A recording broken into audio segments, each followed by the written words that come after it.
OU and Southern Cal shared the national championship. Their mantra this year is finish. Let me bring in my partner, Gary Reasons. And Gary, Jason White a year ago won the Heisman Trophy. If it's possible, somehow he's fallen under the radar this year until lately. Well, they talk about finish for OU, and that's what they really want to do. And the good reason for their success this year is Jason White has some help at the running back position. But Jason White has done everything he's needed to do to throw the football and lead this football team. He's not worried about numbers, but I tell you, he's putting up some exceptional numbers. Just last week against Nebraska, you see what he did here. 18 consecutive completions in a row. Jason White distributes the football. He is another one. He's a contender again for the Heisman Trophy, and I think he's a front runner. And he's got a new best friend from the start of the year, number 28. That's 28 on offense, Adrian Peterson.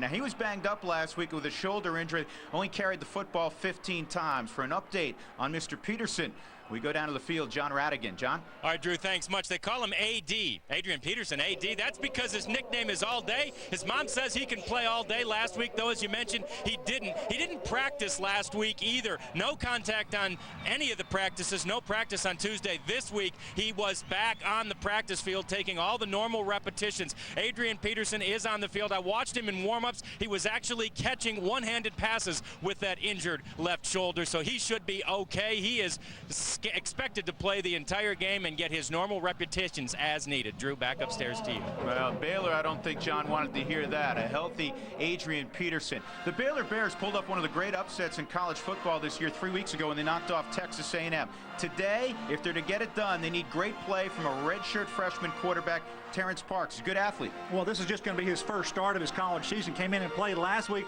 Had a pretty good football game. He's got tools. He's got size. He's got mobility. Going to see if he's got everything it takes to go against this number 2 OU football team. It's not going to be easy. It'll be a tall order this afternoon for the Baylor Bears. And look who else is healthy. Antonio Perkins, one of the great return men and cornerbacks in college football. That's Maurice Lane. He's one of the leading tacklers for Baylor. When we return, we'll join Mike Goldberg, Kellen Winslow, and Billy Ray Smith in our College Football Saturday studio. You're watching Big 12 football presented by Kyocera on FSN. You're watching FSN Southwest. Nearing the kickoff in the Big 12 Conference, number 2 Oklahoma. Jason White, Adrian Peterson, and the men at the Baylor Bears. Welcome inside our college football studios in Los Angeles, alongside the Hall of Famers Kellen Winslow and Billy Ray Smith. I'm Mike Goldberg. On the docket in the Big 12, remember in the kickoff show, we told you a bit about Iowa State and Kansas State. For those of you viewers who have DirecTV, you will have access to Iowa State and Kansas State. Kansas and Missouri, also a great rivalry game on the docket in the Big 12 Conference today. But Hall of Famers, let's talk about our game. Number 2 Oklahoma and Baylor. And Kellen, a little no-name defensive success for once in Norman, Oklahoma. When you think about linebackers at Oklahoma, you can just list off the names of great linebackers they had. This year, we were talking about the other day, we go, who's the linebacker this year? Well, it's Gayron Allen. He is the senior at 5'10", 220 pounds. A big day last week against Nebraska. He was all over the field. He's a smart player, an instinctive player, and has the ability to get to the outside. Again, not the big name that we're used to at Oklahoma BR, but effective, and sometimes that's even better than having the stars. Other side of the football, on the OU offense, the big names are Jason White and Adrian Peterson, the wide receivers. Great talents, but they rarely talk about the tight ends. I think we'll start talking about the tight ends today. Willie Roberts getting a lot more action. He's going to be a big part of the protection package. And as a matter of fact, 6'7". Man, I tell you, you got to work him into the package, and he's got to help block out that Baylor Bear blitz. What's the problem? This is a special day. You talk about a linebacker, you talk about a tight end. We can all get along. Oh, my goodness. We'll see you back here on the Cialis Halftime Report. Game breaks throughout our rivalry Saturday. We've got a great one. We have number 2 Oklahoma in action again on the road. Drew Goodman, Gary Reasons are set for the call. Do Jason White or Adrian Peterson explode closer to that Heisman podium right here on FSN in a matter of moments? The kickoff, number 2 Oklahoma and Baylor, is coming up next on FSN.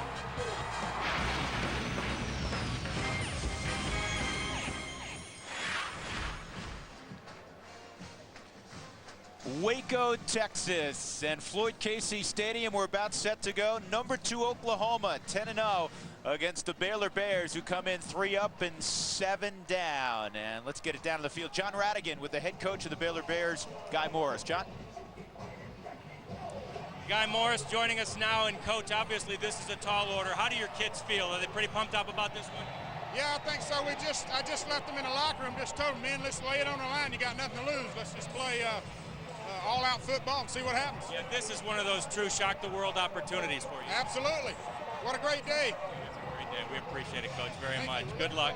We are, too. That is Guy Morris. They're going to try to shock the world, guys. Back to you. All right, John, thank you. Guy Morris, he played in a number of big games, long-time NFLer. And there is Bob Stoops, 64-11. That is ridiculously good in his 5+ years now in Norman, Oklahoma. Well, we had rain in the forecast, but you know what? It couldn't be any nicer out. It's in the mid-60s right now, Gary Reasons. Yeah, walking out there on the field, it was very pleasant out there. Had a chance to talk to both coaches before the game, and very pleasant out there. Well, these two schools have matched up 13 times, dating back to 1901. And as you can see, Baylor has never had a smile on their collective faces when they've walked off the field. But they have some confidence. They knocked off a heavyweight, 16th ranked Texas A&M 3 weeks ago, 35-34. Oklahoma won the toss. They deferred to the second half. So Trey DiCarlo will kick it deep to either Willie Andrews, 18, or Sean Rashawn, number 4. The Sooners trying to go unblemished for the 19th time in the regular season in school history. And DiCarlo will kick it into the end zone. And it'll be a touchback ball at the 20-yard line for the Baylor Bears. The Kyocera starters led by redshirt freshman quarterback Terrence Parks from Lufkin, Texas. Now, Lufkin, Texas had quite a football team a couple of years ago. This kid was a wide receiver till his junior year. He used to catch passes from Reggie McNeil. If that name sounds familiar, well, it should. Really so. Earlier in the season, Terrence Parks actually lined up at wide receiver and played some receiver here, but now, because of injuries, forced to play quarterback perhaps a little earlier than Guy Morris would have liked. McNeil, of course, the terrific quarterback for the Aggies. And they hand it to Mosley, and he'll get 6 yards on first down. That's Paul Mosley. And let's take a look at the big fellas up front on the offensive line for Baylor. Joe DeWood, he's a steady player. He's played a lot of football. Quentin Outland has been at left tackle for a while as well for Baylor. They'll have their hands full against a defensive unit that's produced 29 sacks. Mosley gets the start. His first career start at tailback. Anthony Craig is hurt. And Dominique Ziegler, their leading receiver, along with 4 others, have been suspended for today's game. More on that as the afternoon develops. And this pass just thrown away on 2nd and 4. It'll be 3rd and 4 for Baylor. Let's take a look at the defensive starters, also brought to you by Kyocera. For the Oklahoma Sooners, and defensively, they're the number 23 team in the nation. Cody has 8 sacks, and on the other end, Jackson has 6. Lance Mitchell will come up with Sakia from the Mike linebacker position. It's a very good secondary led by Poole and Nicholson, the 2 safeties. Trips to the near side, 3rd and 4. They go draw, and stopped short of the first down is Paul Mosley. Jonathan Jackson closed it down quickly. You know, Drew, we talked to Guy Morris actually before the football game. I said, Coach, you're going to pull out all the stops, pull any rabbits out of your head. He says, you know, we don't do that very well with our football team. We're going to be a little more conservative than most people would think. And you see they're on 3rd and 4. They go in the shotgun formation, handoff, try to get the first down via the running game. They know they're going against a very talented Oklahoma defense. And one thing that Baylor does do very well, and that's special teams. You've got Daniel Sepulveda, great punter, got a great ability. Punting the football. They want to flip the field if they can to gain field position. They think that's something they can accomplish here. It's not Perkins back, it's Clayton at his own 30-yard line. And Sepulveda kicks it with 1 hop out of bounds at the 35-yard line. Not his best effort, just a punt of 31 yards. And as Gary was telling you, he's one of the better punters in college football. Here's one of the better players in college football. Jason White, reigning Heisman Trophy winner. He has thrown at least 3 touchdowns in 5 straight games. As a starter, he's 25-3. And the difference this year for Jason White, Gary, is his knees are healthier. He's got some mobility. Great mobility. He's done a good job running around when needed to. Got it, bought himself some time. We're going to watch him today as he may become the all-time leading OU passer if he gets a couple hundred yards or so. Here's the lead to Peterson, and he'll get 5 yards on first down, right behind J.D. Runnels. And here's the terrific offensive line, maybe the best group Bob Stoops has had as a whole. Vince Carter's from right here in Waco, Texas. Jamal Brown, one of the best tackles in college football. And the skill guys, Clayton is unbelievable. Travis Wilson, a big target, good tight end, and James Moses.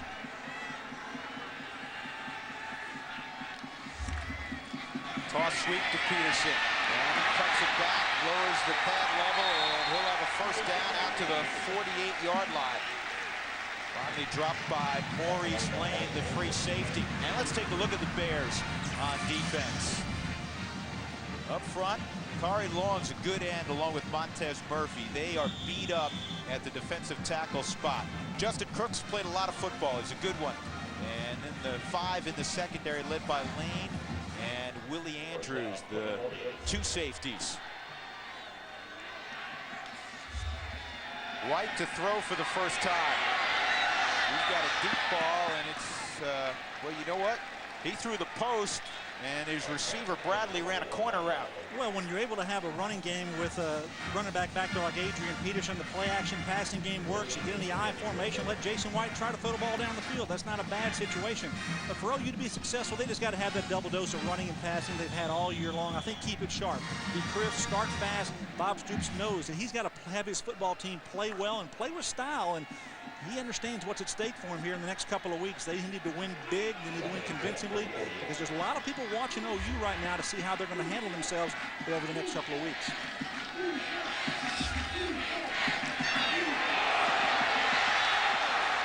Incomplete. It'll be 3rd down, and White got knocked down. Willie Roberts was the intended target.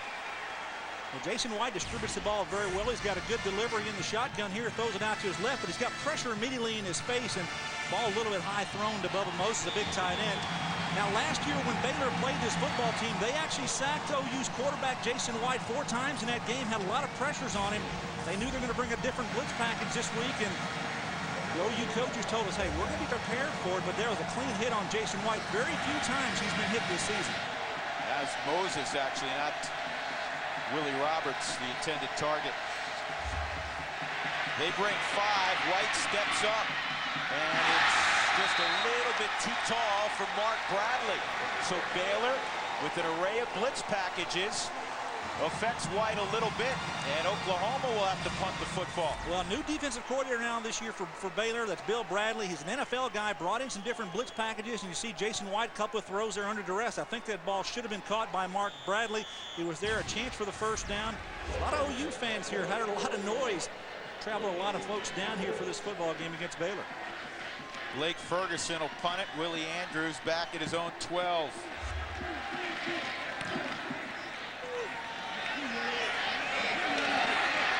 Andrews will try to get to the wall. He will not. Dropped at the 17-yard line, punt of 37. A minimal return. Baylor will have it for the 2nd time. When we come back to Waco, no score.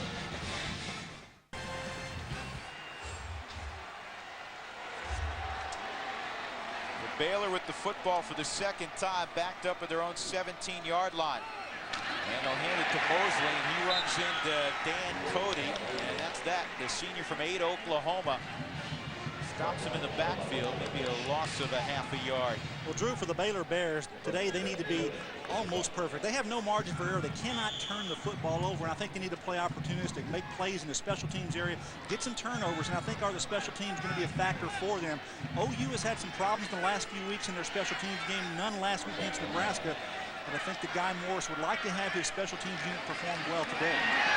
They have a screen set up, and the ball's on the ground. And Oklahoma has the football at the 17-yard line.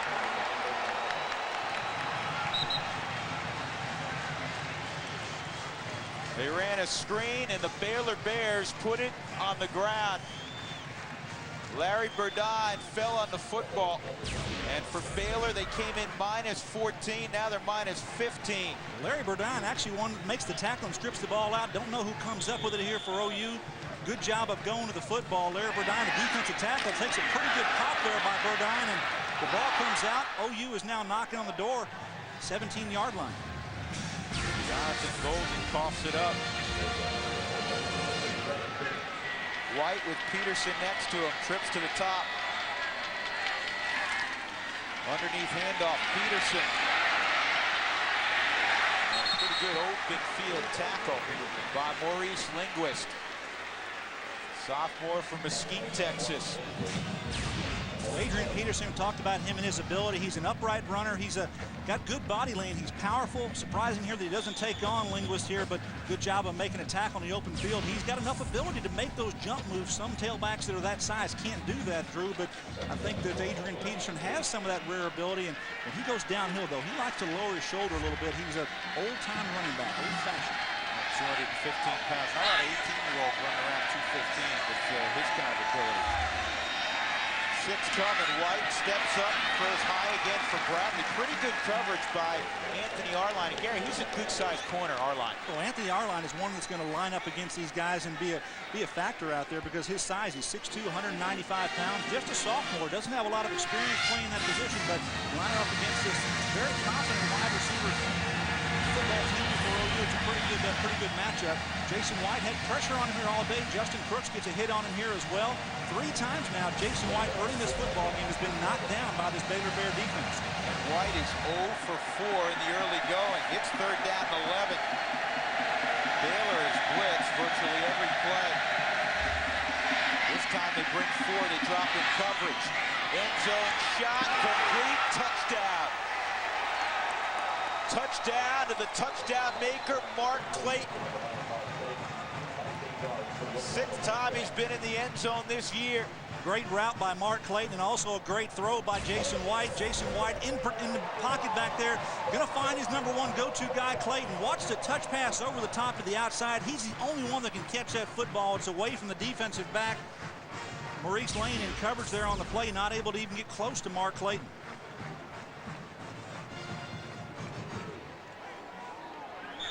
206 career catches for Mark Clayton.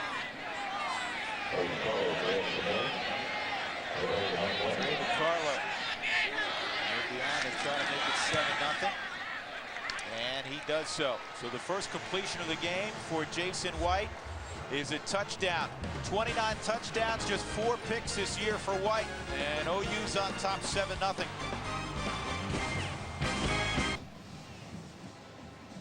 Jason White and Mark Clayton hooking up. They've done that a few times the last couple of years. So after the turnover, 3 plays, 17 yards, and the Sooners lead the Baylor Bears 7-0 with 10:33 to go in the opening quarter. Clayton a year ago, first-team All-American, 15 touchdowns. And Drew, I talked about OU starting fast, and that's exactly what they've done here. On the turnover, caused fumble, recovered by OU. They put points on the board. That's what you want to do in those situations. Our college football Saturday triple header continues later on this evening. A showdown between 2 bitter Pac-10 rivals. The big game, Stanford against 4th-ranked Cal. And in-state bragging rights on the line. Oregon battles Oregon State in the Civil War. It all begins after our game, only on FSN. Check local listings for the games and start times in your area.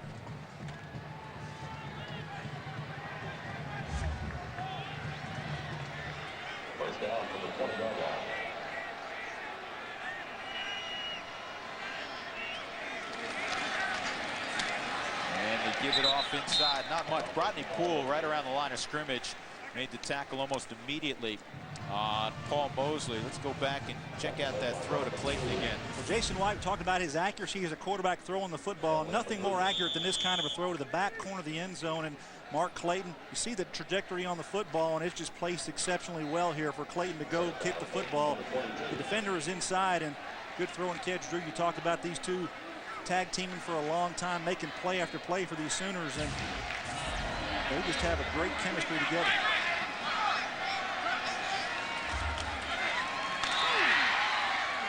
And a quick pop pass almost out to the 27-yard line. It's complete to Marcus Roberts, tackled by Rufus Alexander to bring up third down and manageable, third down and 3 or 4. And I think Roberts is going to have a pretty big ball game with Dominique Ziegler, the #1 receiver, out of the football game. We talked about that early, and I think it's a big factor here. So you've got some inexperienced receivers out there. Sean Rashawn, #4, is a starter here for Baylor to wide receiver position. So Terrence Parks, he didn't have a lot of experience himself trying to get things going here for Baylor offensively. Makes a good throw, and he gets a first down out to Jay Fields, junior from Amarillo. And that will help with the confidence for Parks. Well, just take what the defense gives you, and that's exactly what Terrence Parks finds here. You've got the slide receiver. He's going to work to the outside, throw and catch, get behind the sticks. That's what they do, and defense coming over making the play, and that's a good job here by Baylor. Good protection up front. Terrence Parks just throws in rhythm, gets it out there to Fields, and that's exactly what you need to do with this offense. And playing here at home, you need to get this crowd into this football game if you have any chance against this Sooner football team. I'll tell you what, I look across the way, though, Gary, and I feel like we're at open field. There's a lot of crimson shirts over there, that's for sure.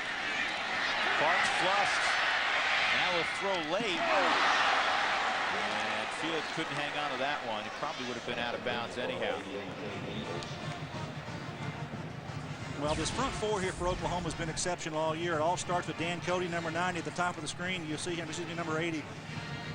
Pressure in the front there for Terrence Parks, and the throw on the side and a little bit high and out of the reach of Fields again. Guy Morris and his staff, they were impressed with how poised Parks was last week when he came in after Sean Bell went down with the broken left hand. Again, Mosley. I think they're going to have to get some running game going, and the big fella Mosley, Paul Mosley, he's 6'3", 230 pounds himself. He's one of those downhill type runners, and he's a big banger between the tackles. You see the zone read play that a lot of teams run in college football. Reggie McNeil, Texas A&M, Vincent Young down at Texas. They talked about him being able to be that type of a quarterback. Terrence Parks, he's got the size, and so he's got good mobility. So the shotgun play, the zone read play, which is what they're lined up in right here, is something I'm talking about. They need the 44-yard line on third down. Parks has a man, complete first down yardage, just shy of midfield. It's Roberts again. On senior day, Marcus Roberts, one of 19 seniors playing their final game for the Baylor Bears. Well, the Sooners are trying to get some pressure from the backside. Dante Nicholson, the safety, and a blitz on the outside, and cannot get there in time. Good throw and catch here outside. Marcus Roberts, I talked about him. You know, the senior wide receiver needs to come up big in his football game, especially with Ziegler out. Saw the arm strength there for Parks. He can make all the throws. Again, zone read. And again, they give to Paul Mosley. And it's tough running inside with Pendleton and Magruder and Cody and Jackson on the end. They'll rotate 7 or 8 in there. OU has depth on defense. They've got ability. They've got size. And the thing that they play with more than anything with their defensive personnel is speed, and that's what they've brought there. Brent Venables, Bo Queen, the co-coordinators, they work with guys, try to get them in their positions and utilize their speed and strength. And Brewer up front, number 96, had a heck of a game last week against Nebraska. 7th play of this drive. 49 of OU. Post drop man out there. Oh, what a catch at the 18-yard line by Roberts. A one-handed snag. He looked like Ozzie Smith. Well, it's senior day here at Baylor. All the families are here, and I tell you, this young man, Marcus Roberts, a senior, his family was down on the field before the game with him, and this is one for the memories. It's a heck of a catch here. Terrence Parks, a good strike and a good throw. Look at this catch. One hand pulls it out of the sky. Great coverage here in the secondary by the Sooners, but Terrence Parks throws it down and says, hey, I got a player I can play with down there. That's a great catch. You just go thank Marcus Roberts. That's a heck of a play. Third catch of the ball game for Roberts. 1st and 10 from the OU 18 for the Baylor Bears. Mosley departs in motion.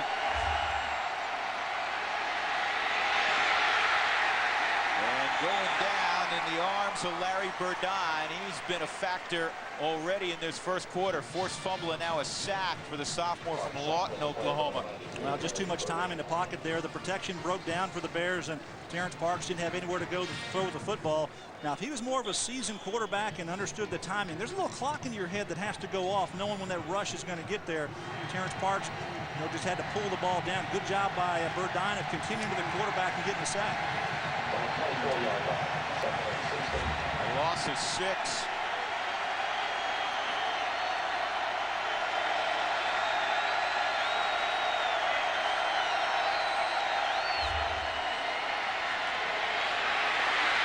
In trouble from behind, and he's lucky he didn't lose the football. That was Jonathan Jackson, his 7th sack of the year. 31 sacks now for the Oklahoma Sooners. That leads the Big 12 by a bunch. Well, good coaching is what this is all about. Jonathan Jackson goes up to the level of the quarterback, and they talk about him go ahead and retrace. You're going to have him come up here, and then watch him retrace back to get the sack. Jonathan Jackson gets to the level of the quarterback, then he comes back to get the sack. Quarterback comes out of the pocket, and Jonathan Jackson does exactly what he needs to make that play. Big man he's taken down also, Gary. Parks about 245. 3rd down and a whole bunch, 21. They set up rocket screen, and it's incomplete. Pass intended for Braylon Davis. That's Braylon Davis. Playing a little both ways today. Davis starting cornerback there on that offensive series. So we will see. Kenny Webb. Yeah, and Sepulveda is the holder here. Quarterback Sean Bell, who broke his hand, he talked about not able to play in this football game, and Sepulveda, the punter, is actually the holder now. Longest is 45 this year. This will be from 47. There.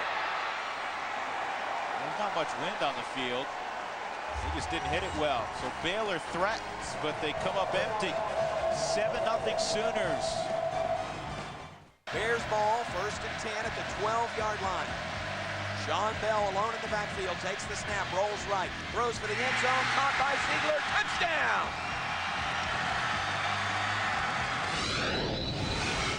Sean Bell in the shotgun. Here's the ball game.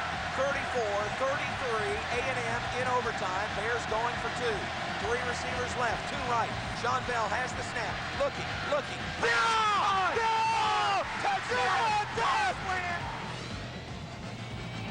Hey, I don't think the Baylor radio crew is excited after that one. 35-34 for Guy Morris's team. Gutsy call first overtime. He says, we're going to try to win it right here. He said, we're a tired bunch. They did. A year ago, Gary, as you're aware, they lost 73-10 to the Aggies. That's a huge win for this football team, and I tell you, that's one of those things that you build with, and Guy Morris knows that. Hoping to get some production similar to that against Oklahoma, but they're having a football team. Peterson dragged the student body about 10 or 11 yards. Well, you got that offensive lineup there. I talked about that for the pass protection for Jason White while they do a great job running. I think this is the biggest transition that Bob Stoops has had to his football team, being able to run here. You see the blocking here and outside. That's your fullback, J.D. Runnels, who has a knockdown there on the play. And Adrian Peterson has benefited from great blocking. Jamal Brown, number 55, one of the biggest and best athletes in college football at the offensive line position. This is a good group up here, and they've been predominantly a passing team over the past couple of years, but with Adrian White, they have changed gears. They can run the football too. Oh, Peterson cuts it back. He steps out of the tackle and he gets it to the 37-yard line of Baylor. So the first significant run of the day for Adrian Peterson for a Dr. Pepper game break. Let's check in with Mike Goldberg in Los Angeles. Drew, the Canes are scoring early and often. Number 12, Miami hosting Wake Forest. Frank Gore coming off a career-high 195-yard performance. He's found the end zone. And remember, the ACC title is in the hands of the Canes. They host Virginia Tech in a couple of weeks, guys. All right, Mike, thanks very much. Oklahoma in Waco, Texas right now, the 7-0 lead, and they're on the move again. 2 tight ends. And Kewan Jones with his first carry. And he'll dance into the secondary for 9 or 10. Kewan Jones, a junior from Jenks High School in Tulsa. Well, good 1-2 punch here. Kewan Jones coming in for a winded little bit to Adrian Peterson. Just a draw play inside here. And J.D. Runnels comes in and blocks and seals. And that's what you need from your big fullback. And he's done a great job for this team for the past 4 years. He's a heck of a football player. Just last 3 years, J.D.'s a junior with 38 the fullback. And Jones and Peterson both doing a great job of running the football for this Sooner football team. 2nd and short. Maybe Oklahoma will take a shot here. 7 coming. Man-to-man coverage, and it's a little bit too tall for Travis Wilson. Well, they did take a shot. They call it zero coverage when you leave your corners on an island. That was the situation there, and Baylor's going to take chances, won't they, today, Garrett? Well, Kyle Seals did a good job getting back in the secondary and the coverage there, and they're going to have to take some chances. They got to put pressure on that quarterback, so that means hang those defensive backs out there in one-on-one coverage, and they just got to compete and play. Good job that time in the secondary, had good coverage. Jason White tried to throw it up with Travis Wilson to make the play, but the ball sailed a little bit too high. Peterson back in there, third and short, and they run power. I don't know, Peterson backed up. I don't know if he got there. The ball also came out late. They're going to say it was down. Willie Andrews had the football. He's running off the field. They're going to give the football back to Oklahoma. I don't know if he got it, though. Well, the line judge on the near side, he came out and spotted the football very well, and Adrian Peterson trying to get in behind Jamal Brown, number 75, who comes across, 55, and kicks it out. And you know what? That ball's out. That ball's out. That was ripped away by Andrews. That was a great shot of it. Yeah, they spotted the ball. They're going to measure here for the first down. Might be just a little bit short. About a foot or so. It's going to be fourth and 1. Now, Trey DeCarlo's been anything but perfect here for Oklahoma, so I expected Bob Stoops to go for it here on 4th down and get that big offensive line to go with it. Take a look here and see where the ball is. Ball being stripped out. I can't see it here on my. There it is. It's right there. You'll see it. But the knee is down, so I tell you, that's a tough call. Yeah, it's tough. It was close. It looked like the knee wasn't quite down. 4th down and short. Runnels and Peterson behind White. And the first down for Adrian Peterson to the 24-yard line. Kari Long will get credit for the tackle to move the chains for Oklahoma. 3:30 to go in the opening quarter. The Sooners leading 7-0. Well, here's what Bob Stoops does. He and Chuck Long, the offensive co-offensive coordinator, he and Coach Wilson, they bring in different groupings of personnel. That was a big heavy set there, trying to get first and down and run the football. Now they got their 1st and 10 situation here. 3 wide receivers in the game in the shotgun. Peterson trying to cut it back, and this is well defended. Kari Long came off a block.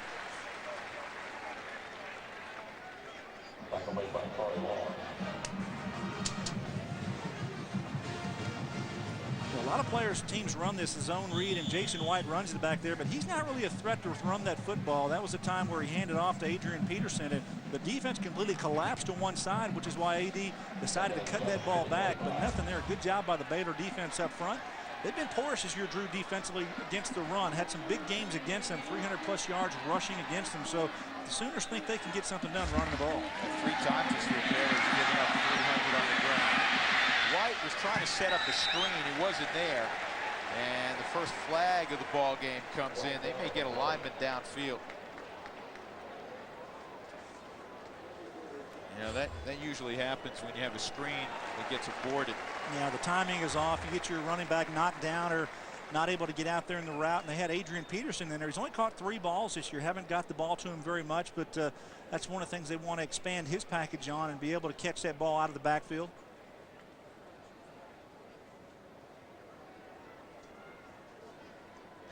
Ineligible downfield, number 50, Oklahoma. Penalties decline. 3rd down. Vince Carter, their outstanding center.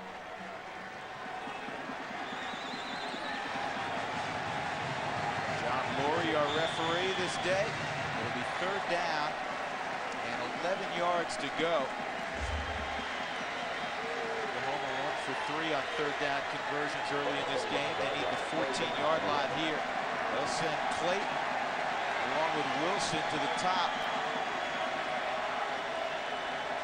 Moses in motion. Kewan Jones in the game. White throws backside into double coverage, and Clayton bracketed by Braylon Davis and C.J. Wilson. So they keep mixing up those defenses. It'll be 4th down. You talked about the bracket coverage. That's what actually comes up here. You see Clayton going to work to the corner, and he just comes off of Travis Wilson. That's because he sees the football thrown. Jason White under duress, having to throw the ball back there. It was man coverage, but wound up being double coverage because he saw the flight of the ball. and bring on Trey DeCarlo. Look at his numbers on the year. Not perfect for this young man. He's had some troubles of late.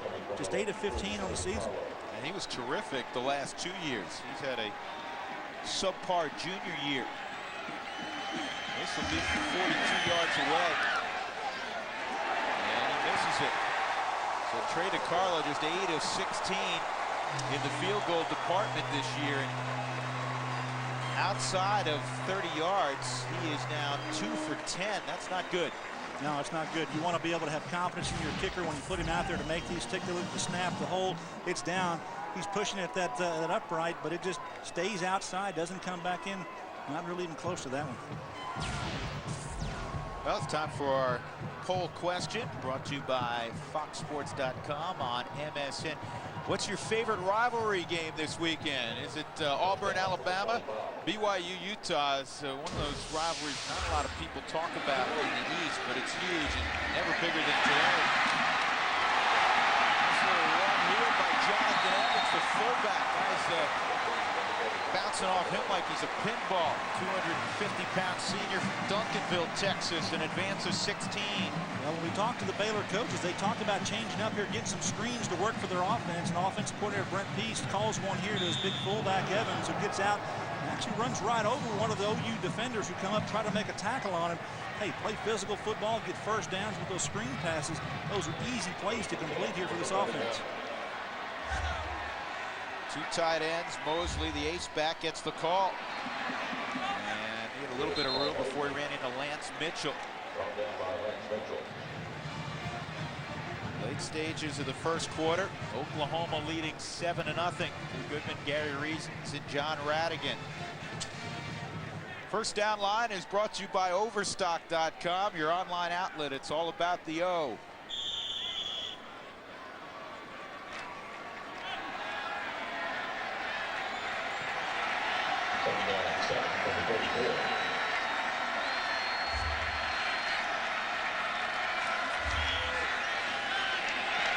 Here's it naked. And it's complete for a few yards. Minimal gain to Mike Miller. He took a pretty good shot from Brodney Poole, who will deliver blow, the junior free safety. And he's really come on this year. Brodney Poole is a very explosive player in the secondary, plays around the line of scrimmage, comes downhill to make this tackle on Miller. Good strike, good tackle, and Brodney Poole's had an exceptional year for this defense. See his numbers on the year. Pretty impressive for Brodney Poole, and doing a good job out there.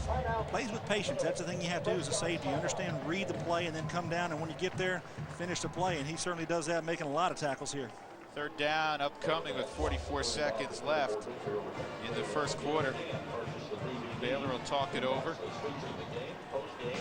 Now tomorrow, full day of football begins with America's #1 pregame show as Howie names his top 10 defensive players in the league. Plus Falcons coach Jim Mora goes 10 yards with TB. That's Fox NFL Sunday. At noon in the East, 9 out West, only on Fox. Let me ask you about Terrence Parks. Here's a kid that's quiet by nature.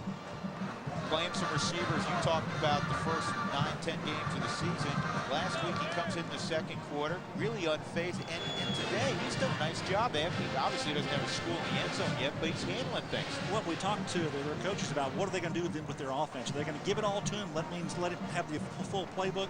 But they decided, hey, we're going to shorten the playbook, get some plays that we know that he's going to feel comfortable back there, throwing the ball, handing the ball, let him run. The problem is they don't want to run him too much, because if he takes a shot, they'd go back to a player who's injured and who may actually have to come in and play, and they don't want to go that route.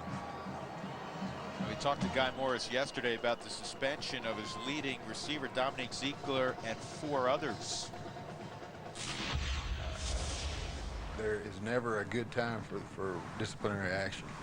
Certainly not before a game of this magnitude with the type of football program that Oklahoma is. We need every hand we can get, to have a chance. But if you don't have discipline in your program, I don't care what sport it is or what level you play at, that's the commonality of athletics, I think, is you got to have team discipline.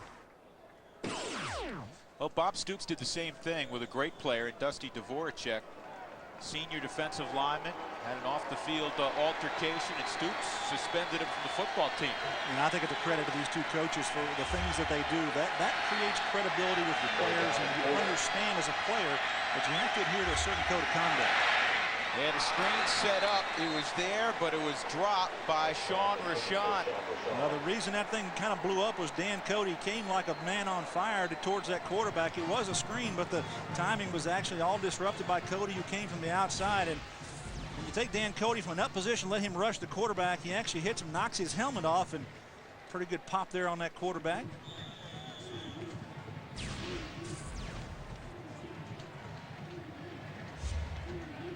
Daniel Sepulveda will punt the football. Mark Clayton at his own 25-yard line. Sepulveda is a great story. Talk about him being a Ray Guy semifinalist.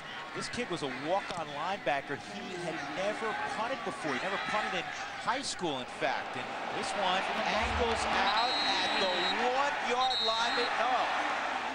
Wow. That thing went right over that post. I tell you, that was a tough call by that line judge. He was right on top of it. From this angle up here, I'm telling you, it looked like it was right out. Bob Stoops is like, what happened?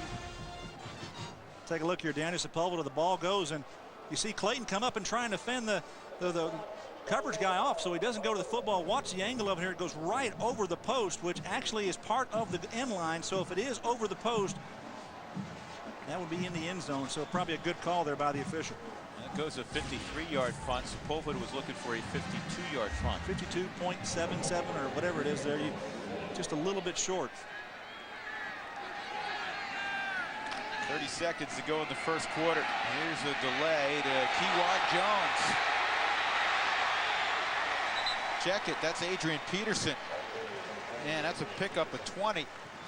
Well, it's how now, does a guy that big? Well, it's now you see quick? me, now you don't. Take a look here. There he is. The linebacker's going around, and he goes, no, I'm going the other way. And then the spin move. He did this in a big ball game against Oklahoma State, where he had an 80-yard touchdown run, and blocking is exceptional here. You see Vince Carter, number 50, the center, going off, getting one. Now he gets two. Justin Crooks runs himself out of the play. He runs to the weak side. Then Adrian Peterson showing that spin move.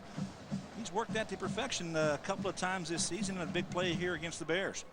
9 carries, 67 yards already for Peterson. And that'll be all for the first quarter. Oklahoma took advantage of a Baylor turnover. They have a 7-0 lead. One chapter closed in Waco, Texas.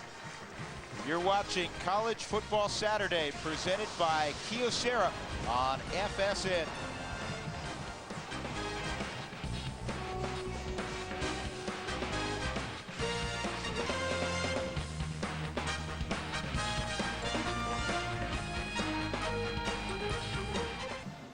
The Oklahoma Sooners have won 22 consecutive regular season games. Of course, last year they were poised perhaps to win a national championship. They stumbled in the Big 12 title game against Kansas State, losing 35-7, then lost to LSU in the Sugar Bowl 21-14. They feel they have unfinished business this year. They are 10-0, and they have a 7-0 lead here as we begin the second quarter. Peterson down at the 45-yard line. He started high step, and he almost broke it into the secondary. Let's check in again with John Radigan. John? All right, Drew, I'm over here with the Baylor line. These guys are obviously very enthusiastic. They can also be caustic. Check out their prediction for the Orange Bowl on January the 4th, and they're also very smart, because they knew if they put my name on a banner and said they love me, they'd get on TV. Drew, back upstairs to you. They are very astute here at Baylor. John, actually, truth be told, Gary and I painted that about 11 o'clock this morning. Peterson didn't find any room that time. A host of green shirts. Justin Crooks around the football, as he typically is, the senior from Round Rock, Texas. He's had a great career here. Yeah, good straight linebacker. Watch this play. Good movement. Gets inside the lineman Jamal Brown. Misses the block there, and good job of getting to Peterson and making a good low, sure tackle on him. You got to have players like that in your program that just produce year after year, and Justin Crooks has done that here for Baylor. A 3-year starter, second this year in tackles. Finance major. Third down. 8 yards to go for Oklahoma. Baylor brings 3. They drop 8. White is dropped by Kari Long, who's probably the best pass rusher of the front four, and they brought 3 and they got there. Well, this really shouldn't happen because they've actually got 2 players over there. Jason White changed the protection here to keep his tight end in the block and didn't help himself out there on the outside. Got pressure on the outside. Take a look at the top of the left side of your screen. You see Bubba Moses get there, and Kari Long is just going to continue to the quarterback, and Jason White steps up, and there's 2 guys blocking him, but pressure is there, and he throws the ball and just happens to hit Davin Joseph there, and that's going to be the penalty. But good job by the Baylor defense to pressure. Good coverage in the secondary, not allowing Jason White to throw the football. So Ferguson will punt it. Willie Andrews averaging better than 11 yards of return. Pretty good number. He's back around his own 15-yard line.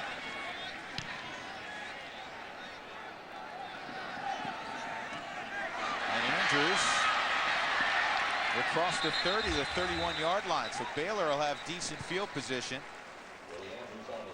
Yeah, there's a flag here at the line of scrimmage. The line judge on the near side threw the flag, and 6 men on the line of scrimmage. 44 was not on the line.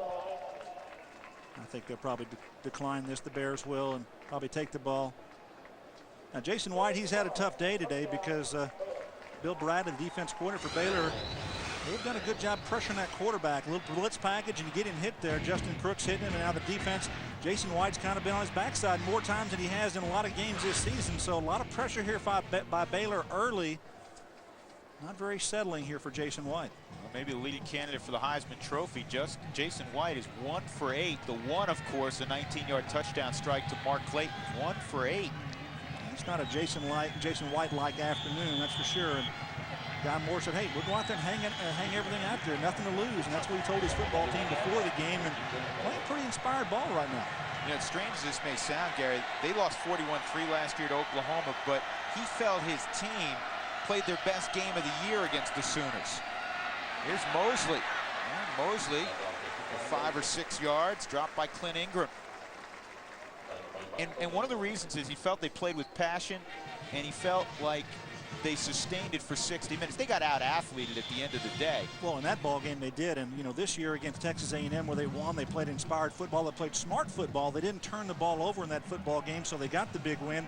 But he's been very disappointed in his football team over the last couple of weeks because they have not played with that same passion, that same emotion. It looks like today they're starting out, and with a new quarterback, things are a little bit different for him. And again, it's Mosley, and he'll get a yard or 2. It'll set up 3rd down and short. The first down line is brought to you by Overstock.com. Visit Overstock.com today and start saving. It's all about the O. Parks, by contrast, 7 of 11 throwing the football for 72 yards. This is what you want for your Baylor offense. Come in here 3rd and medium, 3rd and short here. A chance to get these 3rd down conversions, and not in 4th down, 3rd and long situations where Terrence Parks has to make a huge play. Just 4 or 5 yards here. Good strike, complete. 1st down yardage. Sean Rashad with his first catch to the 45-yard line. Decisive throw by Parks. Now the junior receiver, Sean Rashad, got the start today over Dominic Ziegler, who's not playing. And good throw and catch here. A little in route, turns it back to the outside between 2 defenders there in the secondary.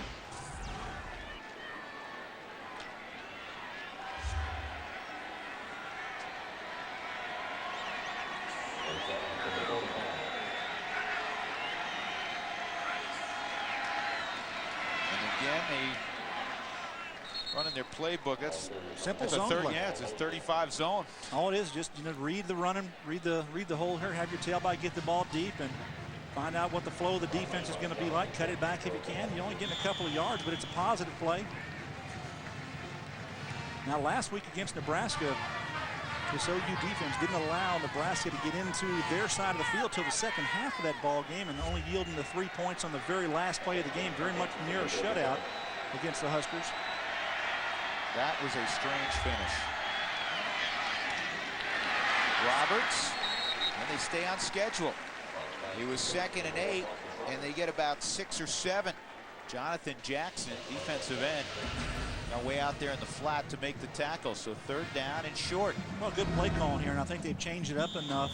Brent Peace, the offensive coordinator, not getting pressure from the defense. Brent Venables and Bo Pelini choosing not to pressure and blitz his quarterback early, giving him a chance to sit back there and throw the football. I think they're going to have to bring some perimeter pressure unsettle this quarterback, get him out of his rhythm here to be successful with his defense. 3rd down, a full yard to go. Evans in motion. They go play action. And it's complete. 1st down. Making the catch, Marcus Venus, the tight end. I like the call, Gary. Yeah, it's a little bootleg here. Marcus Venus is going to be your tight end. He's coming across the field here and going to throw it underneath. Jonathan Jackson almost gets to him before he can throw the football, but a good job here of getting the ball out. And good pressure on the quarterback, but just not enough time to get there. Terrence Park showing he's got a little poise back there. Is what Guy Morris talked about. He's very pleased with how he came in and played last week, and did a pretty good job early this afternoon. You've done some coaching. Sometimes you have a kid who doesn't say a whole lot. He's very quiet by nature, and you're wondering, is he listening? And they found out Parks was listening to everything. Pressure coming from Oklahoma. There's Cody, and he's going to hot tie Parks to the ground at the 45-yard line. Well, the one thing I'm sure that he was told was to stay away from number 80. Dan Cody knows how to get to quarterbacks. That's his 9th sack on the season. Senior's done a great job leading his football team. Very emotional player, and he just plays with effort and toughness. You see the bull rush here on the big tackle on the outside, and Quentin Allen just cannot handle Dan Cody. And good speed here, just uses his hands and gets to the quarterback. And he's a big guy to get down, as we talked about earlier, Drew. But Dan Cody, like I talked about, he's got a good motor. They talk about they like his upfield speed, and he's going to have a chance to play certainly on Sundays. Now it's 2nd and 26, a loss of 16. And Parks has to throw it away. That just, there's a flag down also around midfield.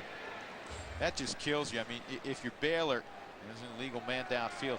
If you're Baylor, Gary, it's tough enough this year to gain 10 yards, much less having to gain 20 plus. Oh, it really is. It's tough when you knock yourself back. But, you know, the defensive pressure, we talked about Dan Cody, but here on this play, he makes an exceptional play because he just covers the back. He's smart enough to cover the back out of the backfield on the screen play. And he's the reason why Terrence Parks had to throw the ball out of bounds. So, downfield. Penalty is refused. It's going to be 3rd down. Yeah, we're talking about Dan Cody right here. He sees Mosley here in the screen pass here and just kind of checks him out. And see the pressure there. Good job by the defense not getting unsettled. And Terrence Parks smartly throws the ball away. It's a good job by that young man of not making a bad play, but 3rd and long here. Expect these Bears. I'd be pretty conservative here if I were them. Yeah, the playbook gets real thin on 3rd and 26. Parks is going to go down. 4th sack of the ball game. Rufus Alexander came right up the gut on a blitz. Well, the sophomore linebacker has a lot of ability, and they really like him. He starts here. Take a look at Rufus Alexander. He's going to come right up the gut here on the quarterback and pretty much untouched. The center doesn't get out there to get him. That's Joe DeWoody who misses that block and gets the big quarterback down to the ground here. This OU defense showing they've got speed, they've got talent, and they finish plays when they get there. And sometimes those tackles don't get made, but these tacklers for OU, a good defensive tackling unit. Now, 3 plays ago, they had 1st and 10 from the Oklahoma 39. They'll now punt from their own 35-yard line. And Sepulveda turns it over. Clayton driven back and drops the football. It's still loose. Oklahoma recovers it at their own 12-yard line. Clayton dropped it initially, then tried to pick it up, and he dropped it again. 7-0 Sooners with 8:18 to go in the first half from Waco. Well, from 1972 to 1992, the leader of the Baylor Bears in the autumn was that man, Grant Taft. Looks pretty good there. Looks even better live. Thank you very much. Along with Coach Taft, Drew Goodman, Gary Reeves. Coach, how you doing? I'm really doing great. It's a beautiful day for football, and college football's never been better. It's exciting for all of us that love this great game. I would think that you're pretty confident. Guy Morris comes back down to Waco a little more than a year ago, and they feel, I know he feels like they're headed in the right direction. Well, I really think they are. I've seen some pretty rough things in the last few years since I left Baylor. And I believe that this coach and his staff have a handle on what needs to be done. The key is, you know, obviously like any program, getting the recruiting. He's the lifeblood of every college football program, and that is just the 2nd complete pass It's Joe John Finley out to the 23-yard line. Coach, you're the president of the AFCA, which is the American Federation Coaches Association. And this time of year is particularly busy because of all the conversation about the BCS. And my question, like so many others, is will this ever evolve to either BCS +1 or some sort of playoff in your estimation? Well, as executive director of the American Football Coaches Association, I do this every day and deal with it. But I believe the presidents have made it clear that there's not going to be a regular playoff. And if you just honestly look at it, there's really not a place for that time-wise. You'd have to cut back on the number of games. Each institution wants 12 games instead of 10 to play for financial reasons of their own. And then you run out of time. 4+1 might work. However, the presidents have said no on that. But the truth of the matter is, and few people understand this, that 4+1 is really any different than what we have now. This is an imperfect system, but it's so much better than the old system we had, which was the deal where the polls just selected a mythical championship. Well, Coach, you've got 4 teams now that are unbeaten still in college football, and 3 at the top here. Take a look at the AP poll that we have with USC, Oklahoma, Auburn, and also Utah still unbeaten. What do you think about how things are unfolding so far this year with the 3 unbeaten teams and a chance that one of those 3 teams at the top may not have a chance to play for that national championship? Well, that's a possibility, and that's the reason the poll, the computer poll, is in there to measure the differences. One thing that we got last year that we think is really important is that the winner of our poll has a strong mathematical chance of being in the game. On 3rd and short, they get the tight end, James Moses, free.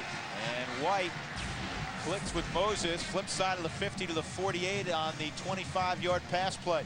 Coach, you're seeing Jason White here, Heisman Trophy winner a year ago, and actually doing a good job today on the play-action pass here, taking Adrian Peterson. They've got to respect him, but tell me about what your thoughts are about him throwing the football and what he's done over the last couple of seasons. Oh, I think he's terrific.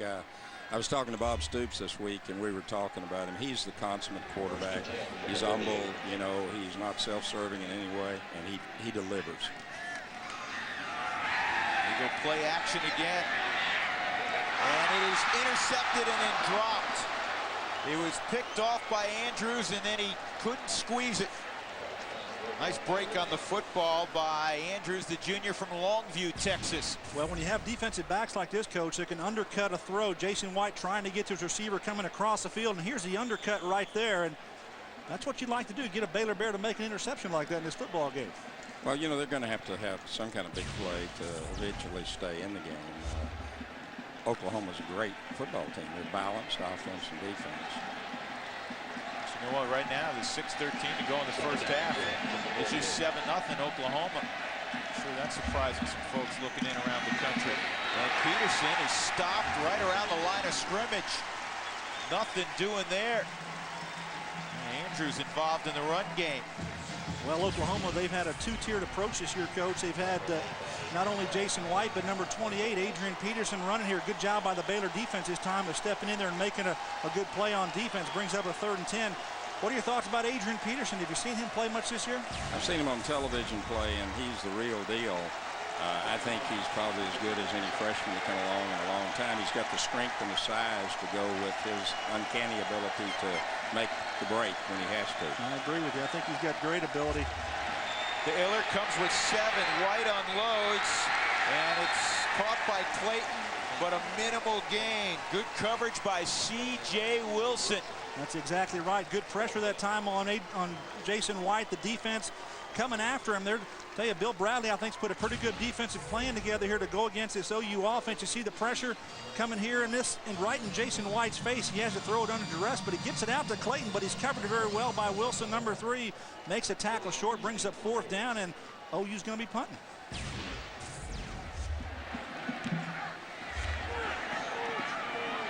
Andrews will stay away from it, and it's going to roll into the end zone.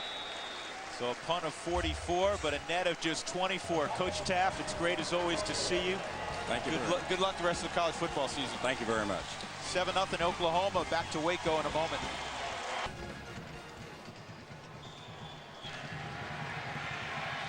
See, people are wondering around the country, is there actually a Baylor Bear? Sure. And the answer is yes. There's the Baylor Bear. Shooting well down here, too. Better. And the Baylor Bears are hanging tough with Oklahoma. Down just a touchdown. Mosley makes a man miss. And he'll get 10 yards, his best run of the ball game, before Antonio Perkins brought him down. Well, nothing special, nothing really doing different up front. Just man-on-man blocking here. It's a zone play. Take the tailback, read it downhill. You see the block here. DeWoody, number 61, the center, clearings out the backside, and have to make a tackle back there on the backside. A big tailback to get down, so good job for Baylor. See Paul Mosley here from Austin, Texas, not too far from Waco. Good size back.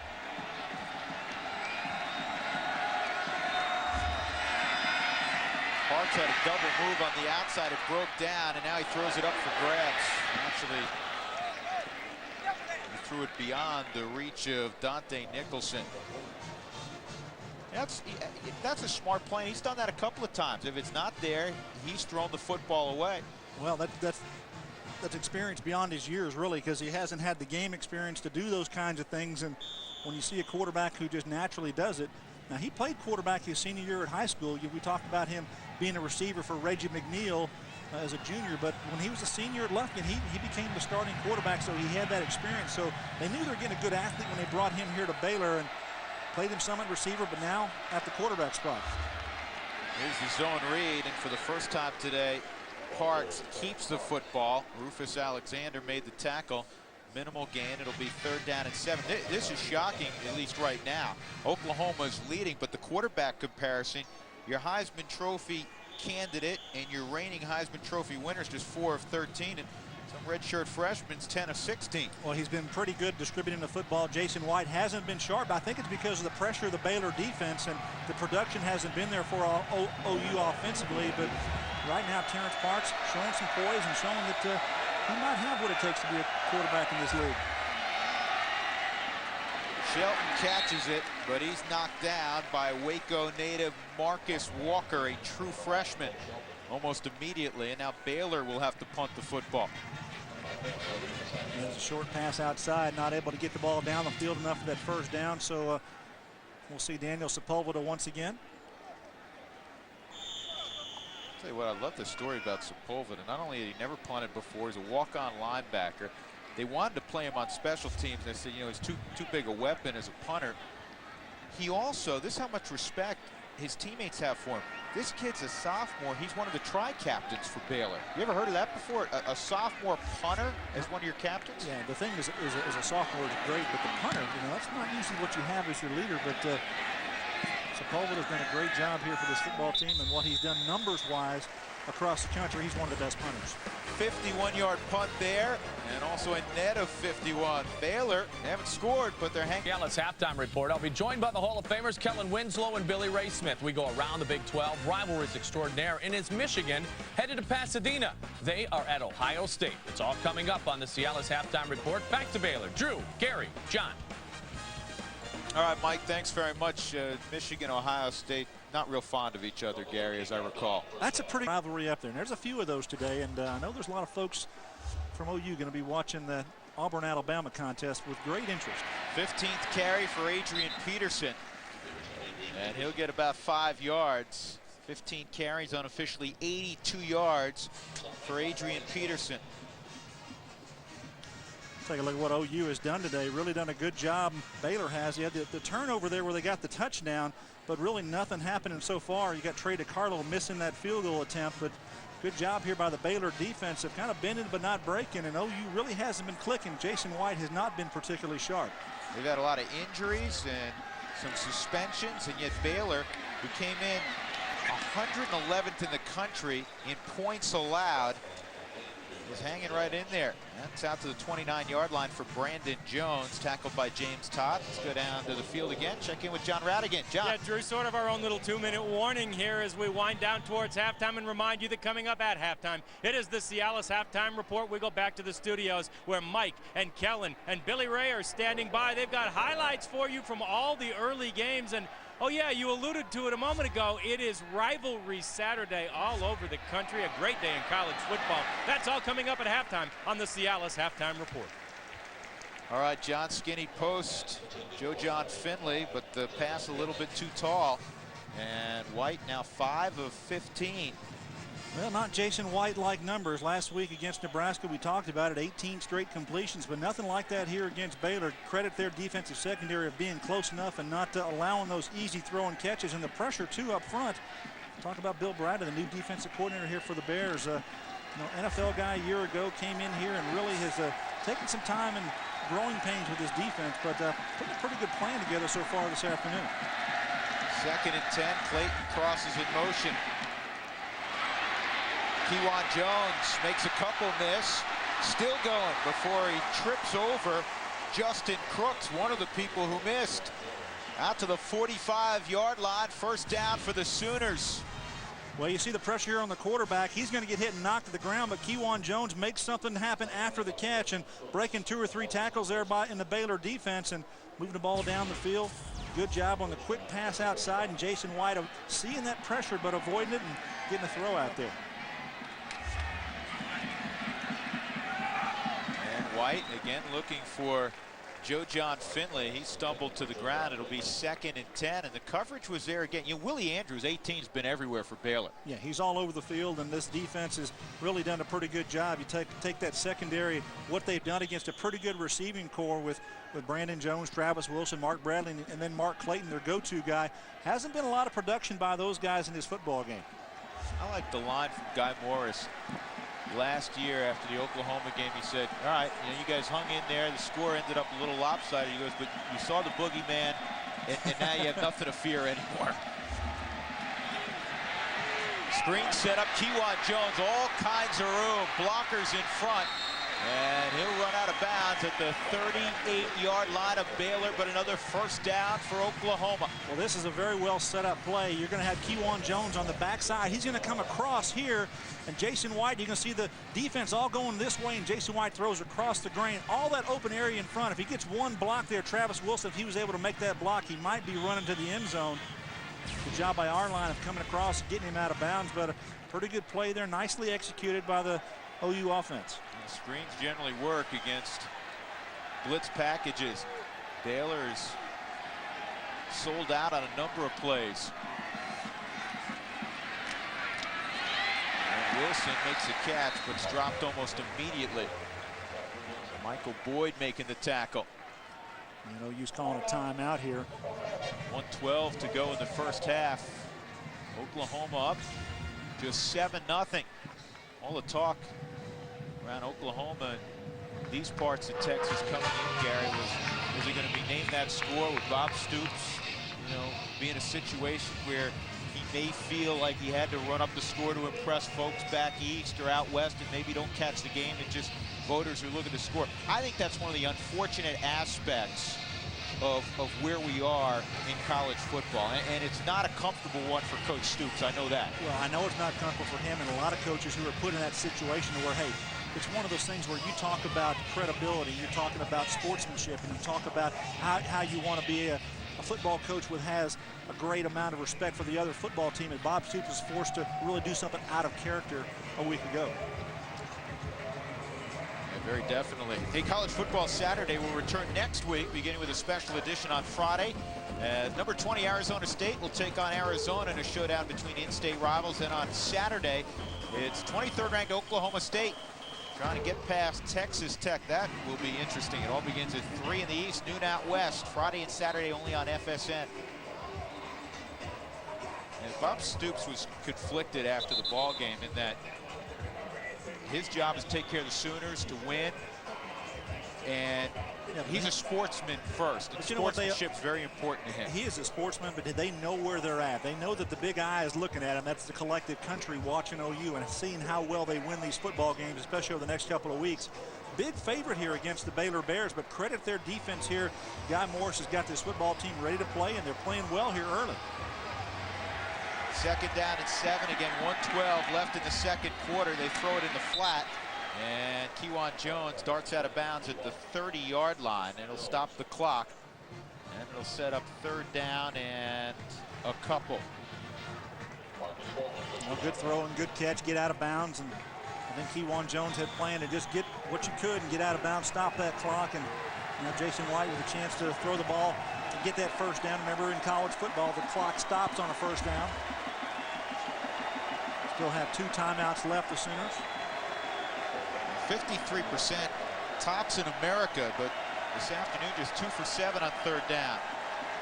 Clayton goes in motion, 3rd and 2.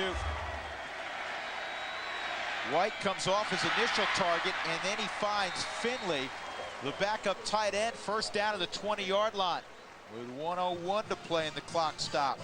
We talked about the quarterback and his vision. That's what Jason White has. See the reads here. He reads 1 to his left, 2 to the middle. Then he comes down to Joe John Finley, his 3rd look. And when you have protection by the offensive line, you can do that. Hasn't been there all day for Jason White, but right now, offensive line doing a pretty good job.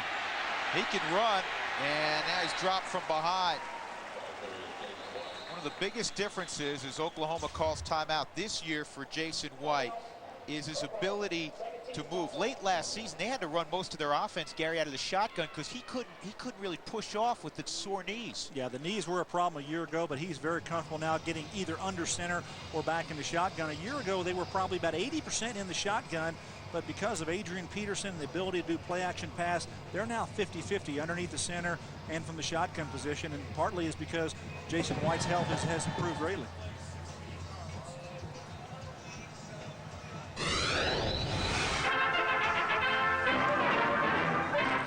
Unbeaten Oklahoma in the running for national football honors. This fall is showing the power of its devastating new formation, the split T, which last year made the team Sugar Bowl champion. Guards play 1 foot wide of the center, tackles are 2 feet from guards, and ends are a yard outside the tackle. The defense has to spread, and that puts the pressure on the opponents. So far, the split T beat Boston College, Texas Aggies, Texas, Kansas, Nebraska, and Iowa State. It's spreading to other schools as Oklahoma bids for the national championship. Well, you know what? It happened really quickly. But if we could look back for a moment downstairs in the truck, let's see if I'm going to steal your telestrator for a moment, Gary Reasons. But look really carefully right here. That's my partner. That's Gary Reasons. Yeah, dream on, big fella. You know what? That's a great offense. So Bud Wilkinson ran back in the day, and I'm going to have a chance to visit with Coach Switzer. Barry Switzer is going to join us, I think, later in the 3rd quarter and talk a little about that OU old bone of old and the great tradition they have with the Sooners. Bradley the near side, Clayton in the slot to the top. Screen set up, T.Juan Jones with a blocker in front, and he'll get it to the 14-yard line. John Radigan downstairs. What do you know? Hey, Drew, I'm over here by the OU, on the OU sideline, by where the kickers warm up, and it appears that Oklahoma is ready to take the red shirt off Garrett Hartley. Their freshman kicker has been red-shirted all year long, and they had been trying to protect him, obviously, here in the last game of the regular season, but just now he has been kicking all the warm-up kicks into the net. It looks like after that miss earlier in the game by Trey DiCarlo, Garrett Hartley will likely get the opportunity if the Sooners go for a field goal here.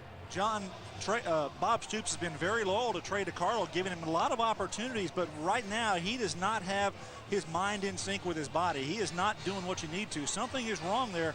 Saw an article in the paper about Trey DiCarlo, and they asked him some questions about his ability and what's going on. He says, hey, I just don't have it going right now, and I'm trying to find that again. So here's a chance now for Hartley possibly to get into this football game. And would you like to take the red shirt off of him late in the season? But no, you really wouldn't. But I think they really want to have a chance to win a championship, and Hartley might be an answer here because Trey DiCarlo is searching for some answers. And this isn't just any kicker. Trey DiCarlo was a Groza Award finalist last year, one of the 3 top kickers in America. He is struggling, as Gary described, this season. Hey, Priest Holmes and Randy Moss are still down. Eli Manning is getting the start in New York. Ben Roethlisberger still is yet to lose. What will happen in Week 11? And what free agents will help round out your roster? The Ultimate Fantasy Football Show has all the answers, and the only place to find it is tonight, 10:30 p.m., only on FSN. Well, my Giants are starting a new quarterback, huh? Yeah, pretty good bloodlines, though, Gary. Pretty good bloodlines. Just something I think that was inevitable, but they brought him along halfway through the season, have a chance for the young Manning now to get started in his NFL career. 3rd down and 3 from the 13-yard line. 35 seconds left in the first half. No timeouts left for Oklahoma.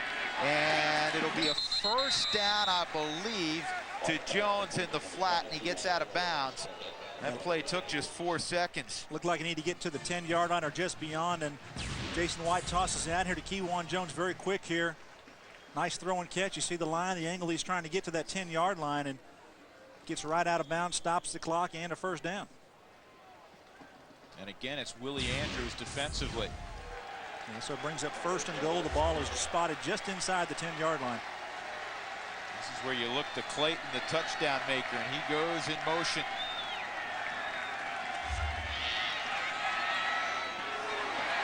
Over the head of Bradley. Pretty tight coverage there by Anthony Arline. 2nd down and goal, 26 seconds left. Yeah, we talked about Arline. He's a good-looking cornerback back there. Got good size, good ability, and got pretty good speed. And, you know, he's locking up pretty well with Clayton and Travis Wilson and Bradley and those guys back there for the Sooners that they run out in the secondary. So Arline doing a pretty good job on that play. Next snap will be the 13th of this drive. It started 77 yards ago. Longest drive of the ball game for Oklahoma. The touchdown drive would do 17 yards after a fumble. Man open, touchdown, it's Travis Wilson. No flags down in front of Braylon Davis.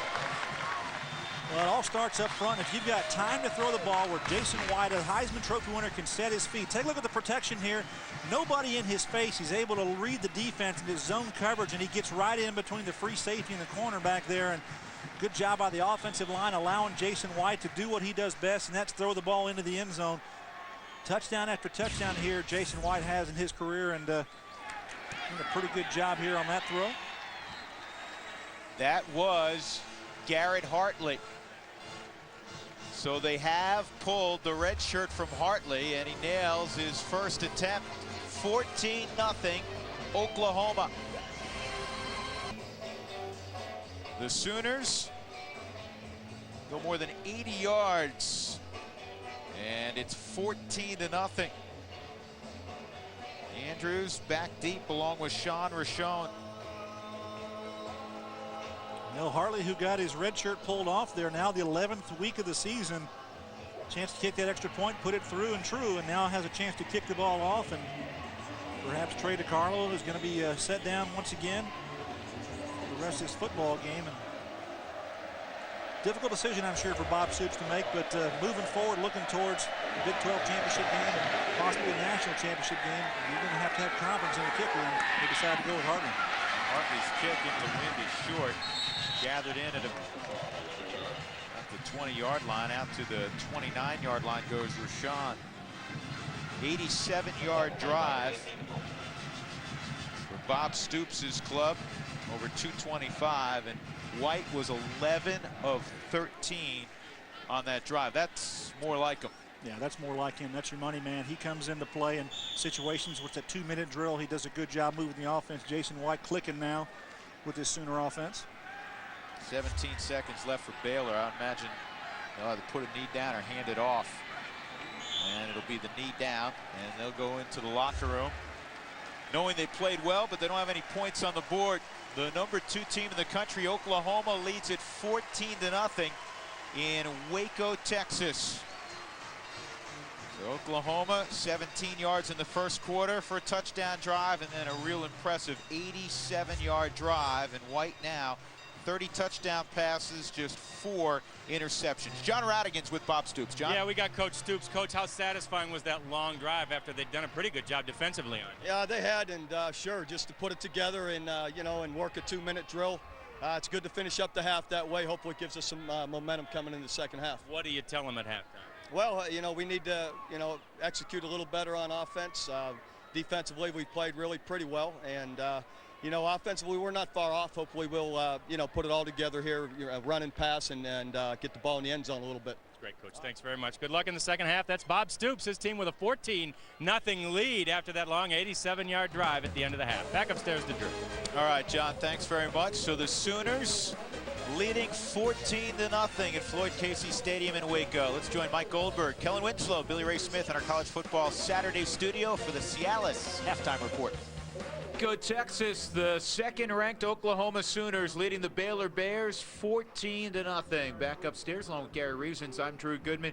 Took a little while for Jason White to get going. I think they had a pretty good defensive scheme. I know they did for Baylor because they knocked him on the ground. Jason White hasn't been down much. Hasn't been down a whole lot this season, but I tell you, this football team for Baylor, they came to play defensively. A lot of pressure on him early in this football game. As we talked about, the pressure knocking him down on the ground, not making it easy for him to throw the football. So he's had pretty good protection most of the season. But I tell you, this Baylor defense, hey, they're bending but not breaking. But here in the first half, after a turnover, you see the touchdown to Mark Clayton, the big throw, and then to the end of the half, an 87-yard drive by the Sooners.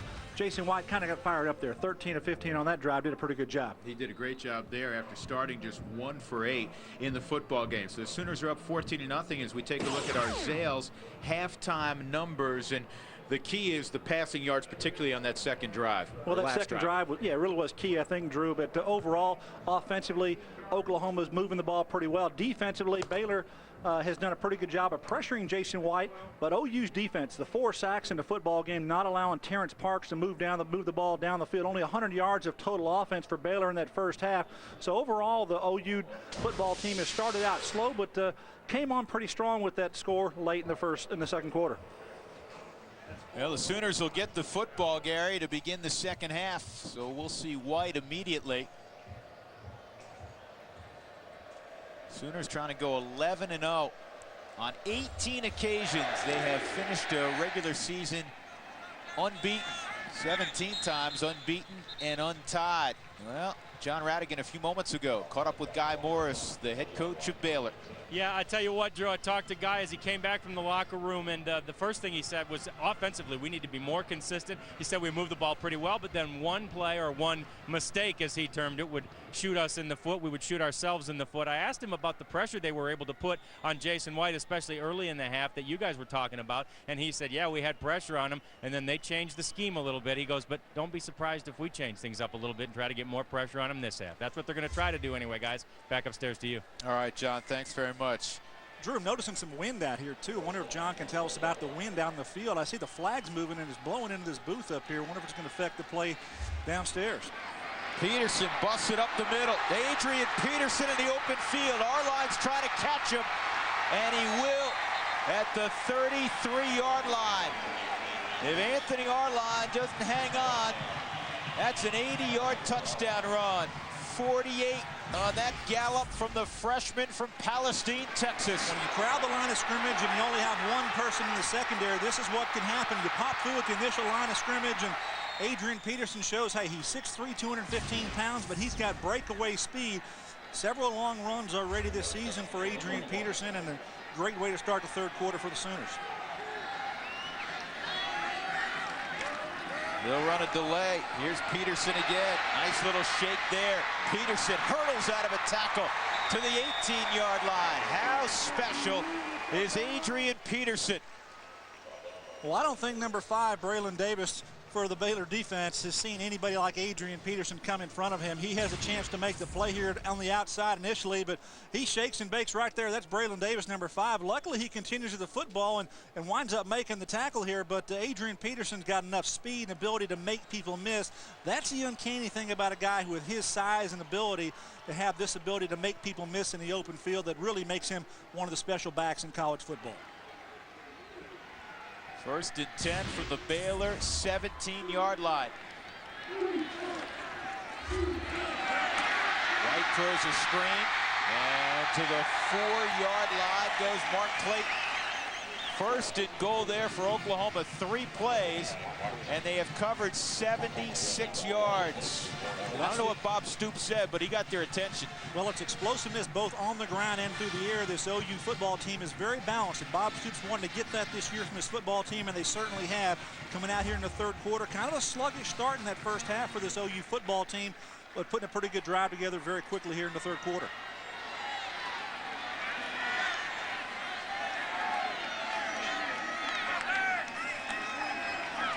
Peterson will get it to the 1-yard line. Michael Tolbert will get up last for Baylor.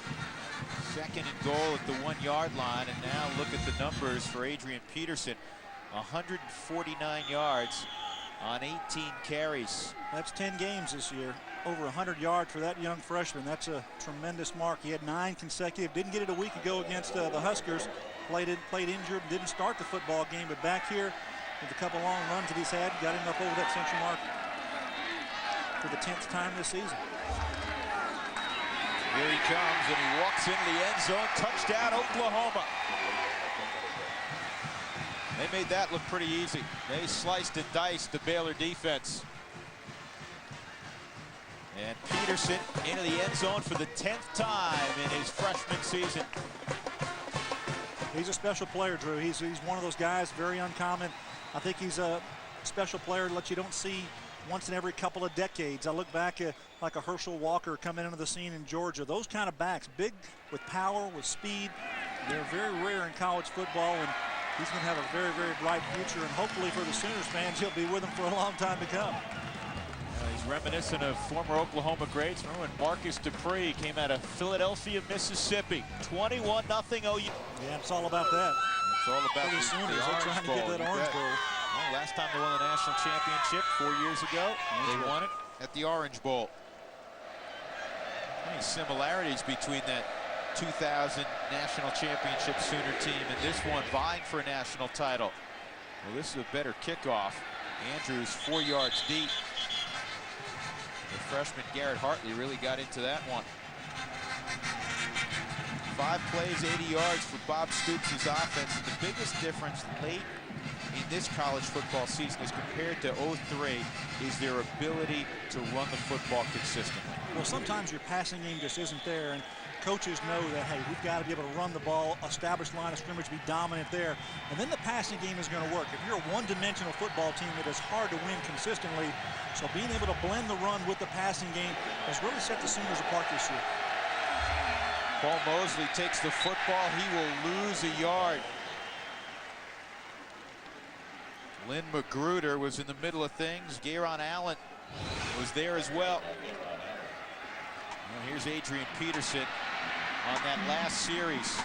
You make a great point, Gary. A guy that big shouldn't be that agile. It's not fair. It isn't fair, but there are guys out there very special, and Adrian Peterson is certainly one of them. Just workmanlike, and that's one thing that they talk about his character and his work ethic and what he does, you know, not just on game days, but during the week and in practice. And Adrian Peterson is a complete back, and he's got all the tools to be a special one, and certainly has been so far for Oklahoma.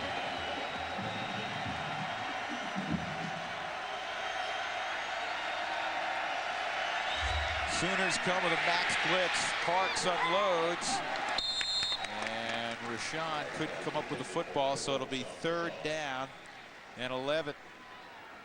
We talked about Terrence Parks in the first half and really being confident and composed back there throwing the football. And that was a good example of the Sooners coming with a little pressure in his face, and he does what he needs to. Throws the ball up and out of bounds and not making a bad play. He had a couple of plays in the first half where he was sacked on consecutive plays, and it brings up a 3rd and 4th situation which is unmanageable for a football team. And so they know they want to do well on 1st and 2nd down and being 3rd and medium, but here we are again in the 3rd and 10 plus.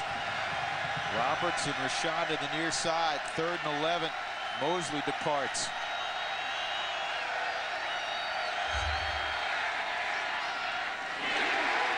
And that goes nowhere. Thrown in the flat, and Rodney Poole was all over Jonathan Evans. Well, what you do offensively sometimes goes over to your defense, and that's what the Sooners did right there. Played spirited offense. Good job running the football to start the 3rd quarter here, to start the 2nd half, and now the defense comes out and plays spirited football, not allowing anything to happen for Baylor offensively. You know, I'm looking around this stadium, John Radigan's floor level. I would say, to be kind, it's 50-50 in terms of Sooner Baylor Bears fans. It may be a situation where there are more OU fans. I see more crimson in the stands actually than green.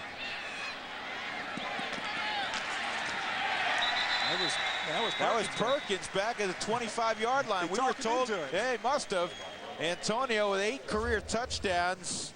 They wanted to hold him back for a couple of weeks to the Big 12 championship game. I guess not. Again, from Floyd Casey Stadium in actually Beverly Hills, Texas, right on that Waco border. Why would you call it the Oregon State game the Civil War? Did that happen on the East Coast? It did, but they've always referred to it up there as the Civil War. Peterson Look at him go to the 40-yard line. Broke a tackle in the backfield, got 14 instead of losing a couple. And here is what the true freshman from Palestine, Texas has done from day one this year. Well, he's an exceptional runner. We talked about his ability to break tackles, but he has put up some big numbers in the first, second, and third quarters. He actually gets stronger as you see the 400-plus yards in the third and fourth quarter this season. So Adrian Peterson, not good news for Baylor fans because he's turned it up here a notch in this second half with a couple of big runs already.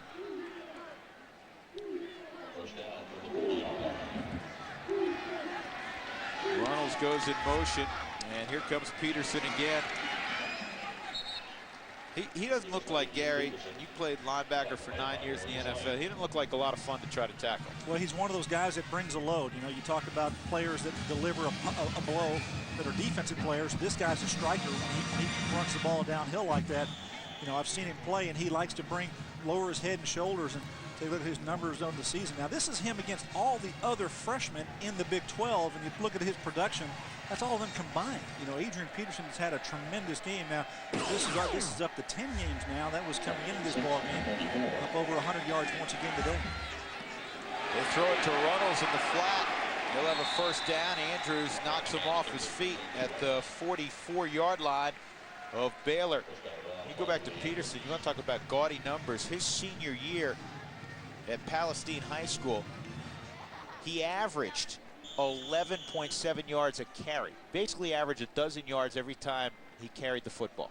That's ridiculous. That really is. It's just tremendous production, and the Sooners knew they were getting a special player when he came across the Red River to play there, and a lot of speculation whether or not Bob Stoops is going to work him into the offense, but he certainly did, and he's been everything is advertised.